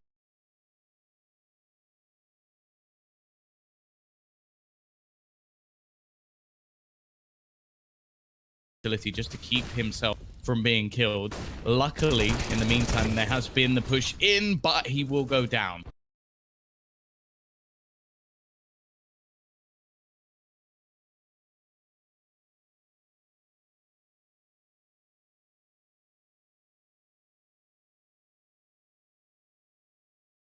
Even still, he did enough to at least buy some time for his team. Nickelback is going to be just waiting around the corner of the smoke.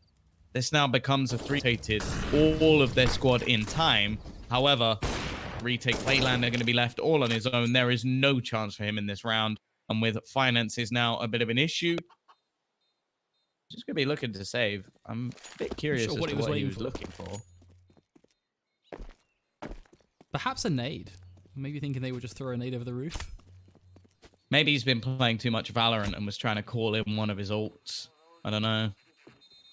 Whatever it is, it looked a little bit weird, but nonetheless, it is going to be the round going the way of XCOM AGO, and that's enough to break the economy of the CT side. And this is kind of what I mean. Like, I feel like if Yakinda's deeper down banana, maybe he can call for a rotation to pull someone in so they have 2 on the site. Instead, it's only him on the site, and even though they actually end up winning the initial engagements, they still have to play an after-plant position on the B side, which is tough to say the least. So I've never been a fan of just having the 4-1 setup, but with only one player deep within the B site, I think it's a very big risk, and this time that risk for Prosto does not pay off.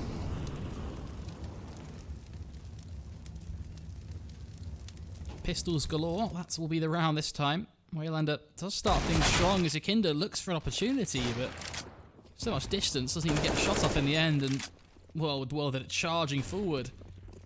He's immediately made a fool of him. From there, the B site just wide open. There is nothing Prosto can do now in this round. I'd be silly not to save the 2 AKs, I think, Tom. Nickelback, the only player who has any right to really get aggressive here and go hunting.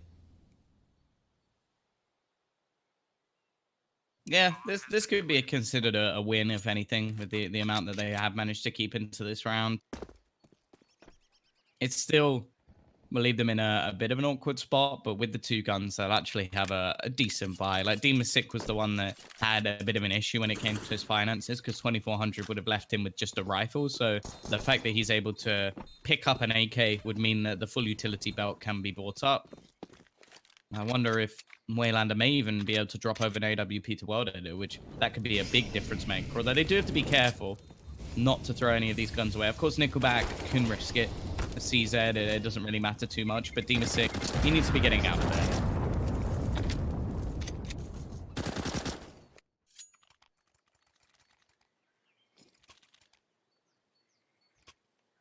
Looks like we will be seeing a closer game after all, Tom, which is exactly what we want, to be fair. Both teams going neck and neck to put up a scoreline on our first half. Very interesting time for a pause, actually. Perhaps even almost on the early side of things, which is, to be fair, nice to see, given I don't recall seeing any attack pauses in Map 1 and Map 2, Tom. There were definitely some pauses called, but it's hard to tell if they were actually technical or tactical, or maybe a bit of both.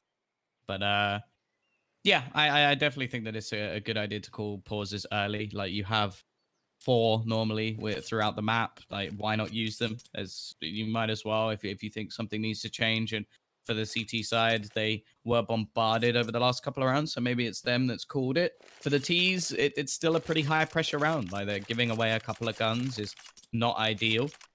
I'm assuming there's going to be one on the floor for Nickelback, because they should have had enough cash to actually get him a gun with the amount of finances that were available. I'm hoping he's not going to be just down to a CZ considering that, but they do have their AWP onto Wild Edit as mentioned. They've got the couple of AKs. So it's not a bad buy whatsoever from the side of Prosto. And there is a FAMAT on the floor for Nickelback. Not the ideal gun, but something at least. Something's better than nothing, right? So at least they'll have that to work with. It's going to be mid-aggression from the CTs. No surprise here. Yakinda, Waylander both go charging down to pick a piece, but instantly trade it back. They still hold the advantage with Groovy down to 33 HP as well. Prosto are in not a bad position, not by a long shot.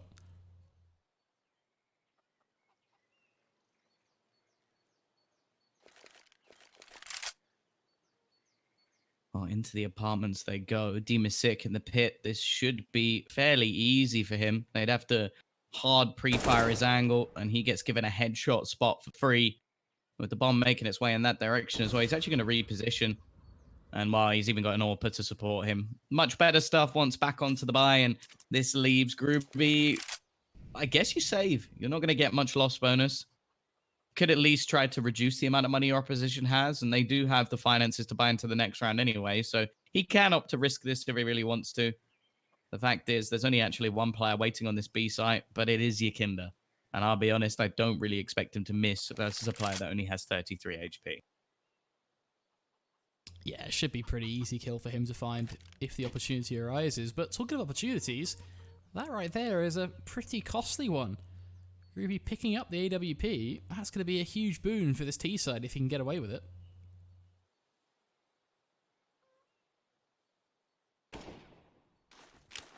Yeah, something to play with. I will admit that I don't think MHL has really been the man to watch so far. It's actually been Oscarish who's been performing well on this T side, getting a lot of openers. Some of the rounds they've won have come purely off the back of his individual brilliance, which, hey, that's great for the side, but it's always can be a little worrying.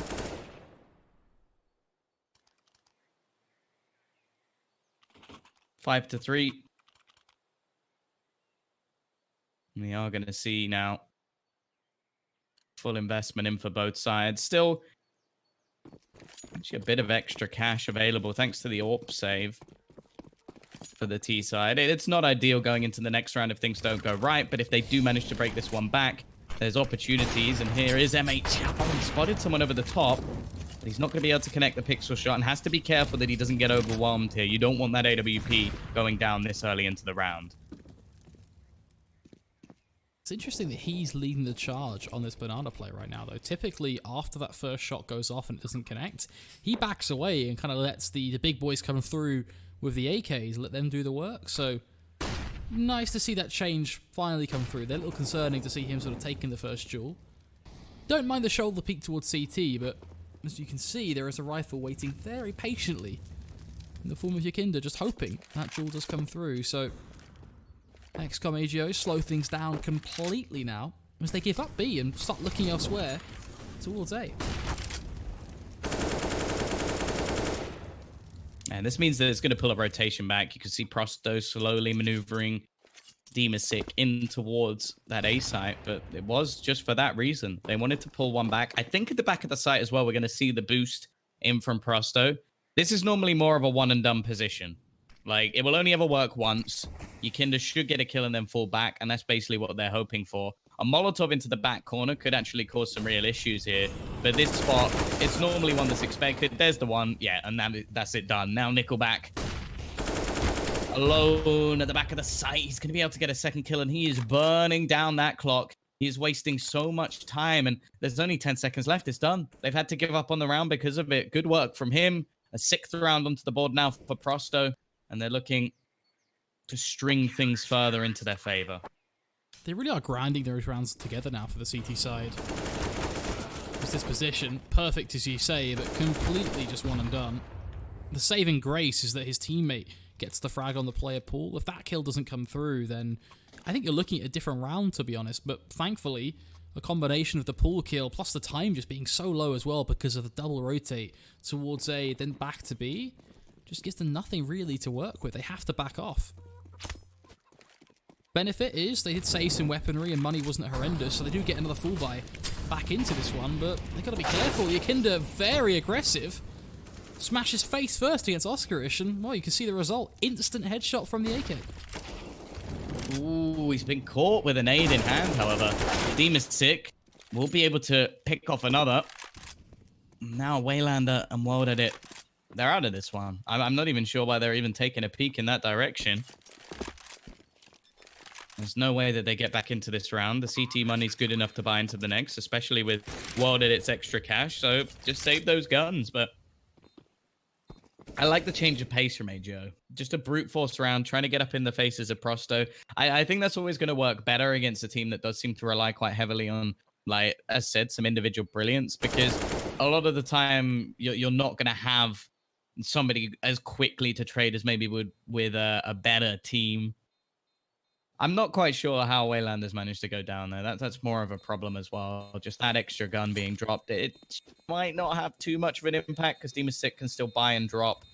Yikinda should be able to buy and then World Edit can drop one as well. So it's not going to be the end of the world, but it's still just a little bit of wasted cash that could have been avoided. 6-4.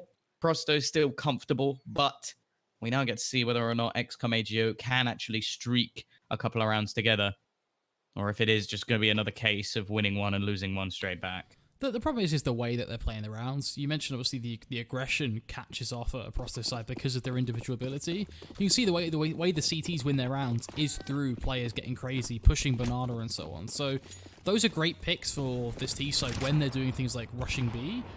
When they don't have the opportunity just to hold W down Banana, what's next for this T side? What else can they show us? And the answer really hasn't been all that much.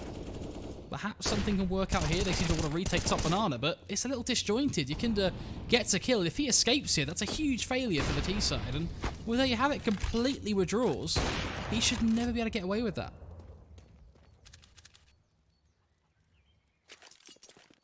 Has left them in trouble for sure. He has been able to get away with quite a lot on Banana, which is normally easier said than done. Are they actually thinking of sending Nickelback in as well? This really does seem risky. He's going to spot his opposition. Still has a smoke available. Now, it's going to give a decent amount of information there about how many players are actually on that side. They know there's a minimum of 2. One will rotate off, and the T's, are they actually just going to go through the smoke? This is so risky. Especially at this time. Just waiting on the edge of it, in fact. Maybe hoping that it will work in their favor is going to be Fiku. He's on the other side of the map. Demasic just waiting in the cubby hole. And he's ready and waiting for it. 20 seconds left. I'm not really sure what the T's are hoping for here. They're finally going to go for their execution. Nickelback waiting on the other side of the smoke. Just trying to dance around and waste some time. And that's exactly what he's doing. He's completely wasting their time. They've got to run onto the site. They've got to go for this and try and get the plant down. It's just not happening. That is round over. And it is all too easy for Prosto to just break them once again. It's such a shame because we see these little flashes of something from the T side and it all crumbles because of just odd decisions and great positioning to the credit of Prosto. I mean, obviously 2 players there, both getting very well-timed picks. both towards Cubby on A and also then the dance, as we call it, towards Banana, just wasting all that time. I'd like to think there's a solution for it, for this T side, but honestly, I don't think there is. They're quite literally coming up with these one-round ideas of let's get aggressive B. Okay, let's push B Banana fast, 5 men, let's go. Then they win the round. But when they have to resort to any sort of T default or anything that involves them slowing it down and playing a bit more calculated and structured Counter-Strike, it just never seems to work. They lose picks across the map, they have no real ability to play together and refrag, and it becomes a bit of a disaster, to be honest. As you see here on A, they're going for something and they lose 3. The wraparound play, it's got some legs to it. They do get the kill on Dima after all, and well, with a deep push towards Banana, there won't be anyone there to immediately defend. So maybe there is something here. Niggle back in pool. Do they know he's there? There's your answer. What is going on? This has been one of the messiest rounds. How does Kinder get 2? He just run through a CT smoke and got 2 kills. That's basically how the T's got their kills as well. They just ran through the smoke. So this has been just a complete cluster of a round, but Grooby's ended up in a 1 versus 2 situation. Wild Edit, Waylander, 2x flip side players coming back to try and flip this round on its head. As the pole just lets the bomb tick away. They've already crossed. He spots the first. Does he actually know that Wild Edit's already made it onto the site? I think he does now that the bomb's actually been tapped, and with the smoke going down, I think he's heard the footsteps of Wild Edit running. He's just going to try and get on the defusal. The Molotov won't do anything here. He needs to go and start spamming some bullets through, and he's missed it. Wild Edit's going to sneak that round away, and Grooby will stare at the heavens as he knows that he's let that one slip. It's a bit of a misplay from him there, because he was clearly playing around the whole idea that he's got the Molotov. No, he sees the smoke at his first peek, but seems oblivious to it then when he goes to throw the molly. A tiny mistake, but then he doesn't react either. He then doesn't take the duel with the AK into the smoke to try and force the frag on the diffuser. All those little things add up to a round loss. Very unfortunate. Kinder's up to his old tricks as well, it seems. Straight through Banana. 1 for his troubles. Will finally be traded. And look at Dima go, just, oh yeah, there's 3 people, but I'm just going to re-peek anyway, it's all good. Just tries to force the issue over and over again. Sometimes it works, but sometimes it also doesn't.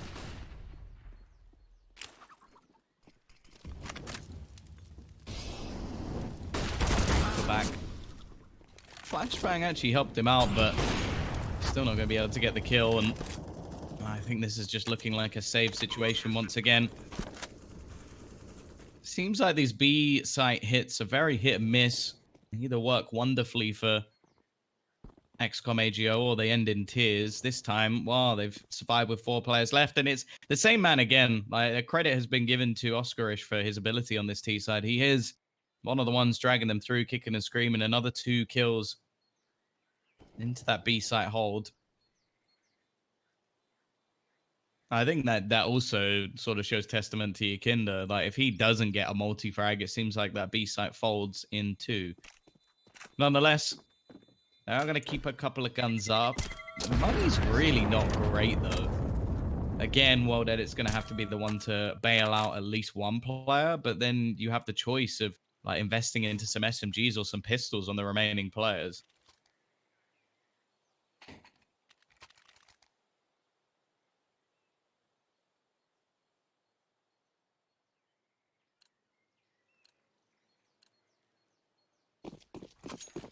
Fifth round in play now, so at least some light at the end of the tunnel for our T side here as they're looking to make the best of this half. And definitely a real opportunity to 8-7 it if they can play perfectly, but the problem they found is getting more than 1 round back to back has not been ever really possible for them, to be honest.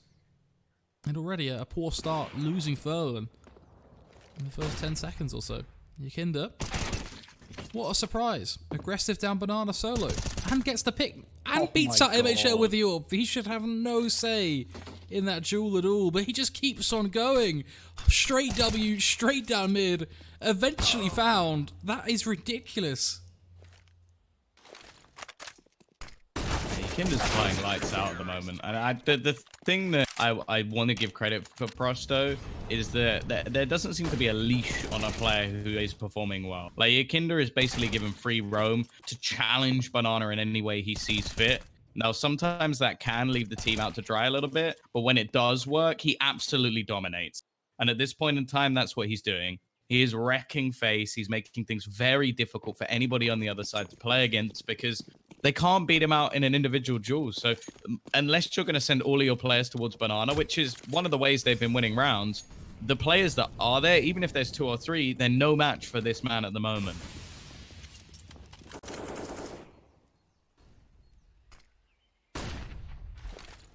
Another round and under the B push, or at least top Banana control. The T's testing it somewhat as they start shuffling around weaponry. Makes sense though, Oscarish only 8 HP, does not want to be the man to wield an AK.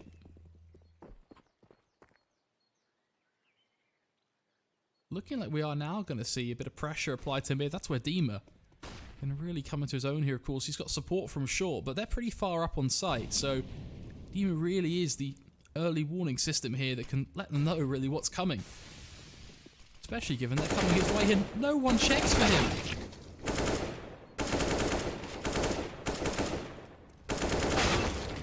Waylander trying to hold down the pit is going to lose his life. Vico actually picking up the AWP. Not something we've seen so much from him through today, at least. Nikinda fighting this. Trying to find the picks. He's going to get it as well. This man just can't seem to miss and just jumps through, handing off the kill to Nickelback. A 10th round onto the board for Prosto. A strong CT half from them in the end. And now pushing onto the T side. If they can get themselves this pistol, that full-on comeback after the first map might be on the cards.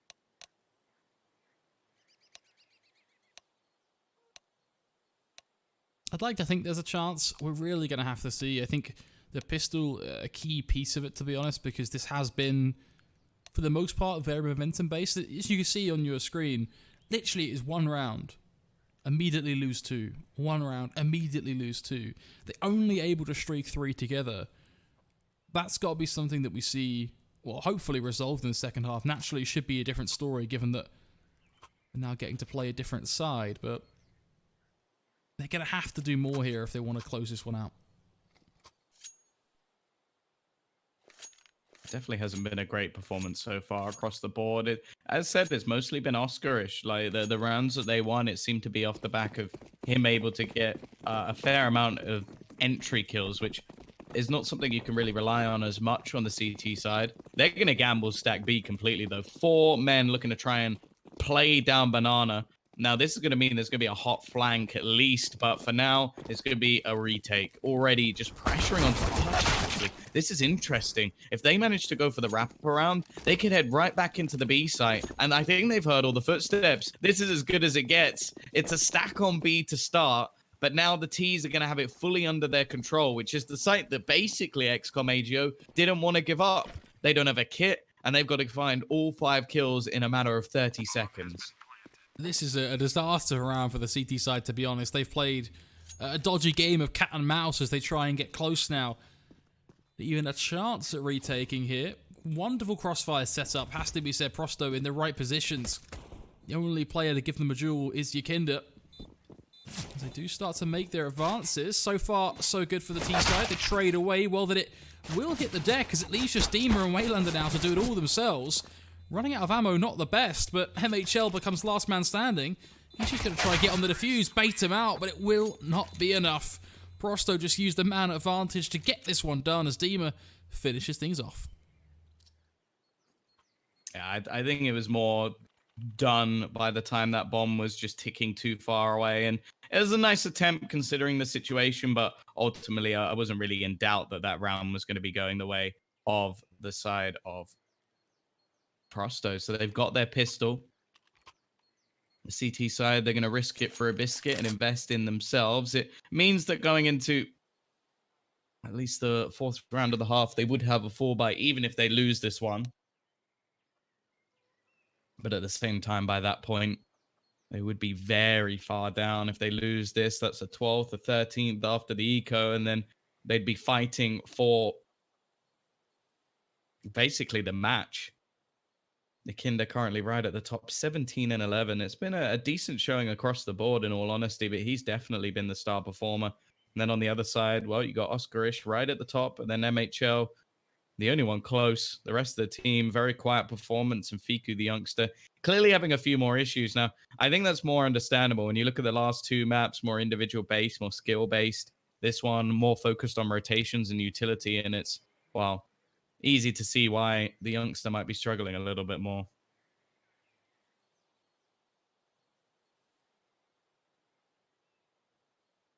Definitely need him to step up, though. I think that's fair to say. But I also think that probably applies to the majority of that CT side. Unfortunately for them, already starting on the back foot here after losing that pistol. They, of course, do naturally immediately force back into this, but CT force-ups are always a tough one, Tom. You're only really left with utility and pistols, and triple CZ I like because on Inferno you do get a lot of angles where the CZ can find value. Banana's a big one for that, but if Prosto just play as a team, quickly group up, do an A hit, these can be very quickly shut down by a T-side. We could be looking at 12-5, 13-5 here.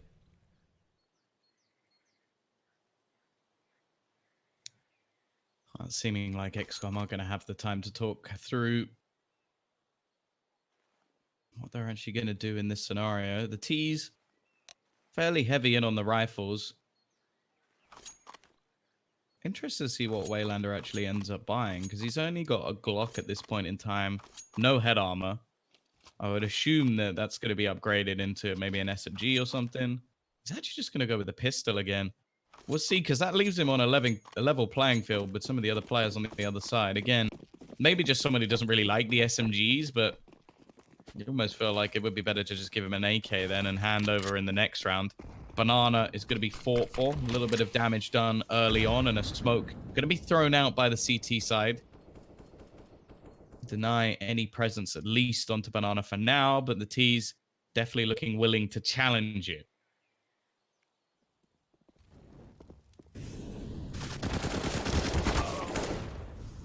Already the CC's not really delivering here as Waylander shuts them down. Double spray down with the MAC-10. I mean, everything is coming up for Prosto at this point. Oscarish, perhaps a chance as Groovy runs out of ammo. He has 3 to find, Tom. It's not going to happen, surely. You see, Prosto just relying on the Angels here. They've left the bomb back at T-Steps. They don't care about planting it. They just want to win this one purely off of killing Oscarish. Well, they're going to succeed at that. Yeah, not what they were hoping for, of course. It's easier said than done winning those force buy rounds, so can't really write too much home about that one. And the force buy does mean that this one's likely to be an eco. Actually going to see a fair few nades invested into. Just going to try and dominate some of the players on Banana. Maybe even continue to push it down to try and remove some of the weaponry. Of course, the goal is to get a full buy-in in the next round. So that's what they're now waiting for.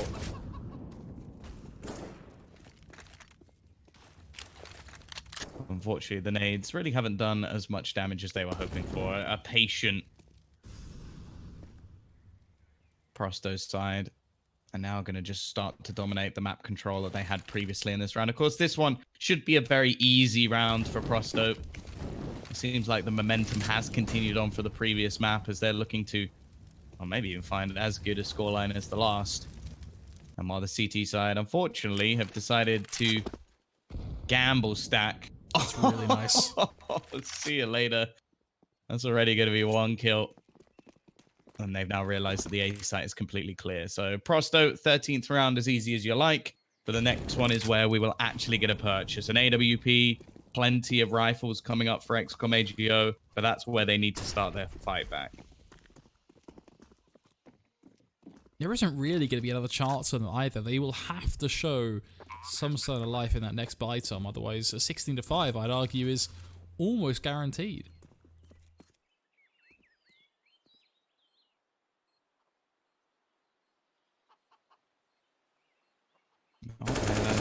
To pad those HLTV stats a little bit. He's doing a good job of it. of course, for the CT side, all they're really hoping for is to steal a gun. That's the best case. Like, even killing off these T's at this point, like, the only reason they're hunting is because they're feeling confident. They want to see if there's any extra money for them to be taking away. But the fact is, there's nothing here. I don't know why they're not just sending in Nickelback, considering he has the MAC-10, but whatever. At this point, I don't think they're going to mind too much. And keeping everybody alive, no weapons being lost. And only needing 3 rounds to, well, eliminate XCOM AGO from the tournament. It's unfortunate, really. You'd think, especially for this team, where you have the youngsters in play, being able to play in these online events gives them that vital experience, and also just officials that we talked about kind of in map 1. Gives them those games to work with, see what it's like in a real setting, but unfortunately all 3 of them have been a complete blunder. Now they're trying to hang on for dear life, and, well, so far so good at least. They get gifted Waylander as he goes effectively fully rushing up Banana.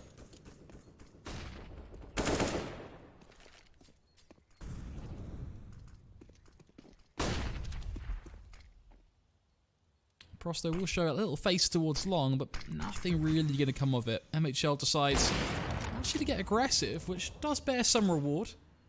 Unfortunately, well, that it quick to trade, and this also gives up short control as well, so that's where Groovy now comes into the mix. If he can find this frag on Dima, who's tucked in hay bales, that could set them up quite nicely here.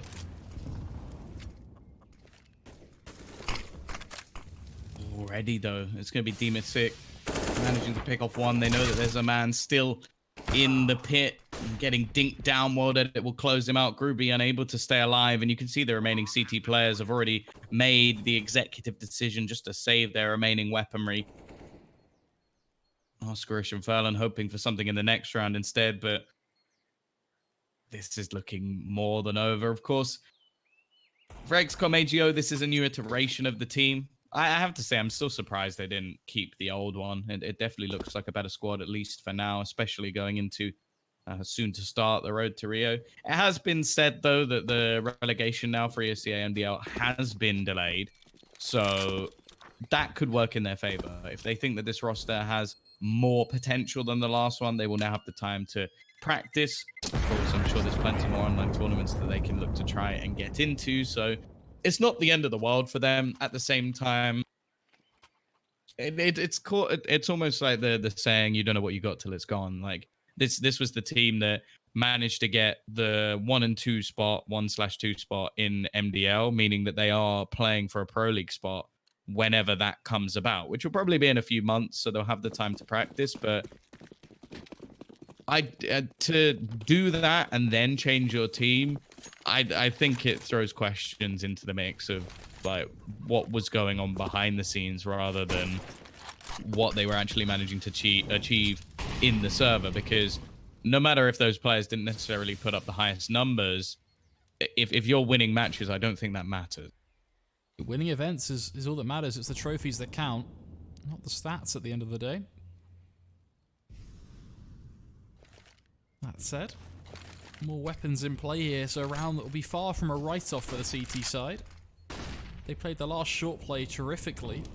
Let's see if they can hold on this time. Waylander already starting strong. Dima just, again, beautiful kill on Fiku. There's nothing he could do. And then with just the click of a finger, you're in a 5-on-3. It's just so perfect for Frostu.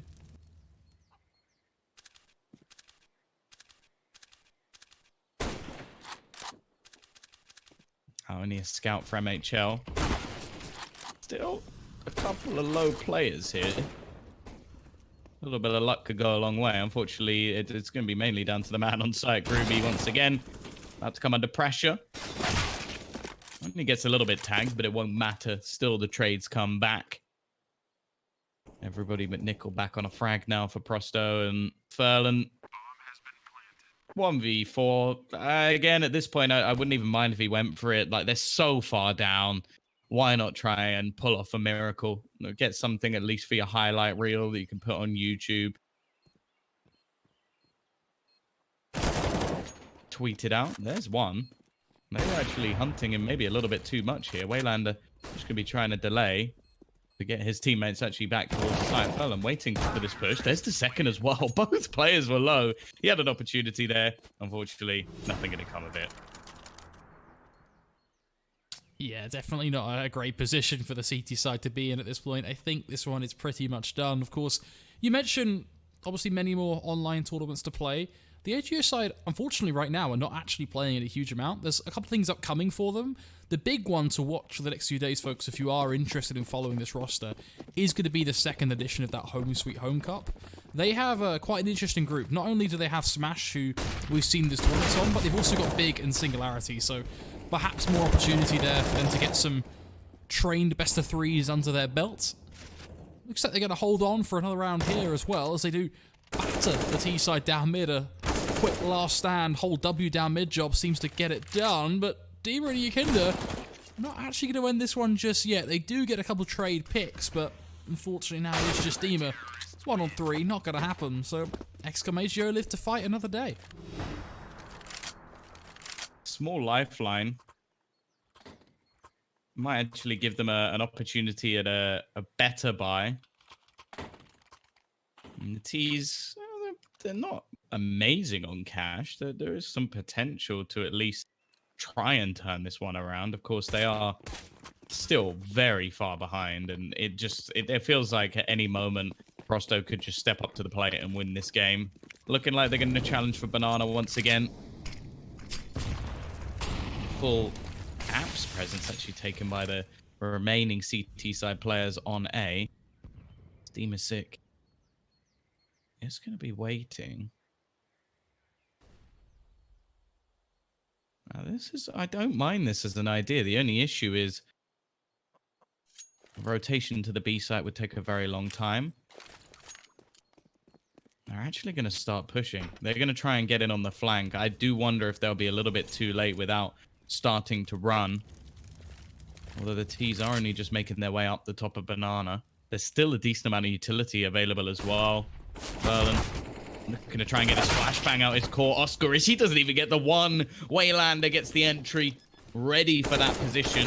However, Groovy on the hot flank has actually managed to get two. They now have an opportunity. Maybe it's not quite over yet. Waylander going to be setting up a nade, which will bounce in. Luckily, it's Fiku that gets tagged and not Groovy. His counterpart, Yakinda, though, looking to get aggressive. He's ready for a man to be around the corner, and now this comes down to just the Banana, and it is done. Prosto, they dominate the last two matches of the series, and they're going to take this one home and survive in the tournament. Hanging on, that's for sure, but still going to be only 1-2 in Swiss stages, so more elimination rounds for them to come. But for Exclamation, they are sent packing. Not the day for them. They're out of Lootbet. Now it's time to look forward to our second best-of-3 of the day. Going through the smoke, Walks is gonna go down. Walks with the AWD. Position, Earthshaker's moving in as well. Echo Slam connects on it too. Back row tire down as well. Red always wins the brawl. Or can we cast the curse? Oh, there we go.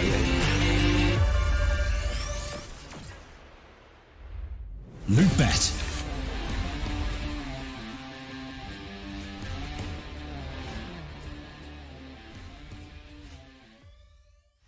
It's amazing how much I love betting on esports. It's so cool. What's even better is when I can use Cash Out. Wait, you didn't know about Cash Out? Cash Out is when you can get your stake back even when your bet is going against you. Just one hit and your money is safe. So go to Lootbet to cash out now.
shadow lost within. Suddenly you feel it on your skin, and you know that it won't let go. And it won't let go. And it won't let go. And it won't let go.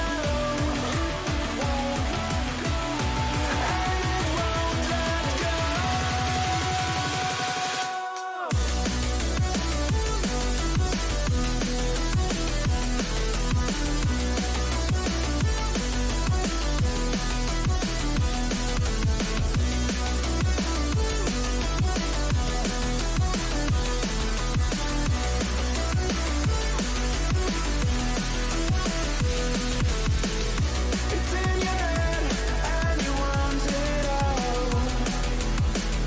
A broken mind, a shadow lost within. Suddenly you feel it on your skin, and you know that it won't let go.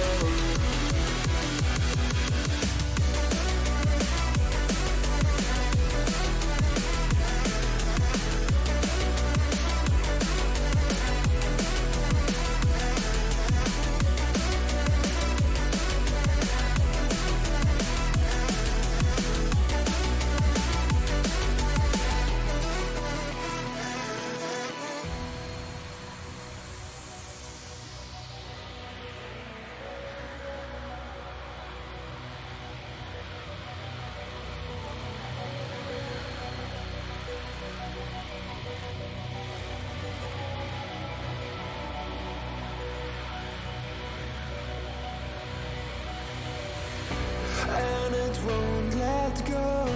And it won't let go. And it won't let go. And it won't let go. And it won't let go. And it won't let go.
Get down to the baseline.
Going through the smoke, walks in, gonna go down, walks in with the AW. Position, Earthshaker's moving in as well. Echo Slam connects on to two. Back row tire down as well. Red always wins the brawl. Or can we cast the curse in? Oh, there we go.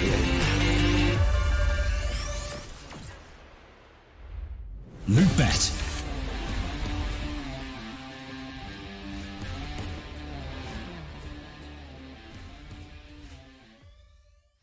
It's amazing how much I love betting on esports. It's so cool. What's even better is when I can use Cash Out. Wait, you didn't know about Cash Out? Cash Out is when you can get your stake back even when your bet is going against you. Just one hit and your money is safe. So go to Lootbet to cash out now.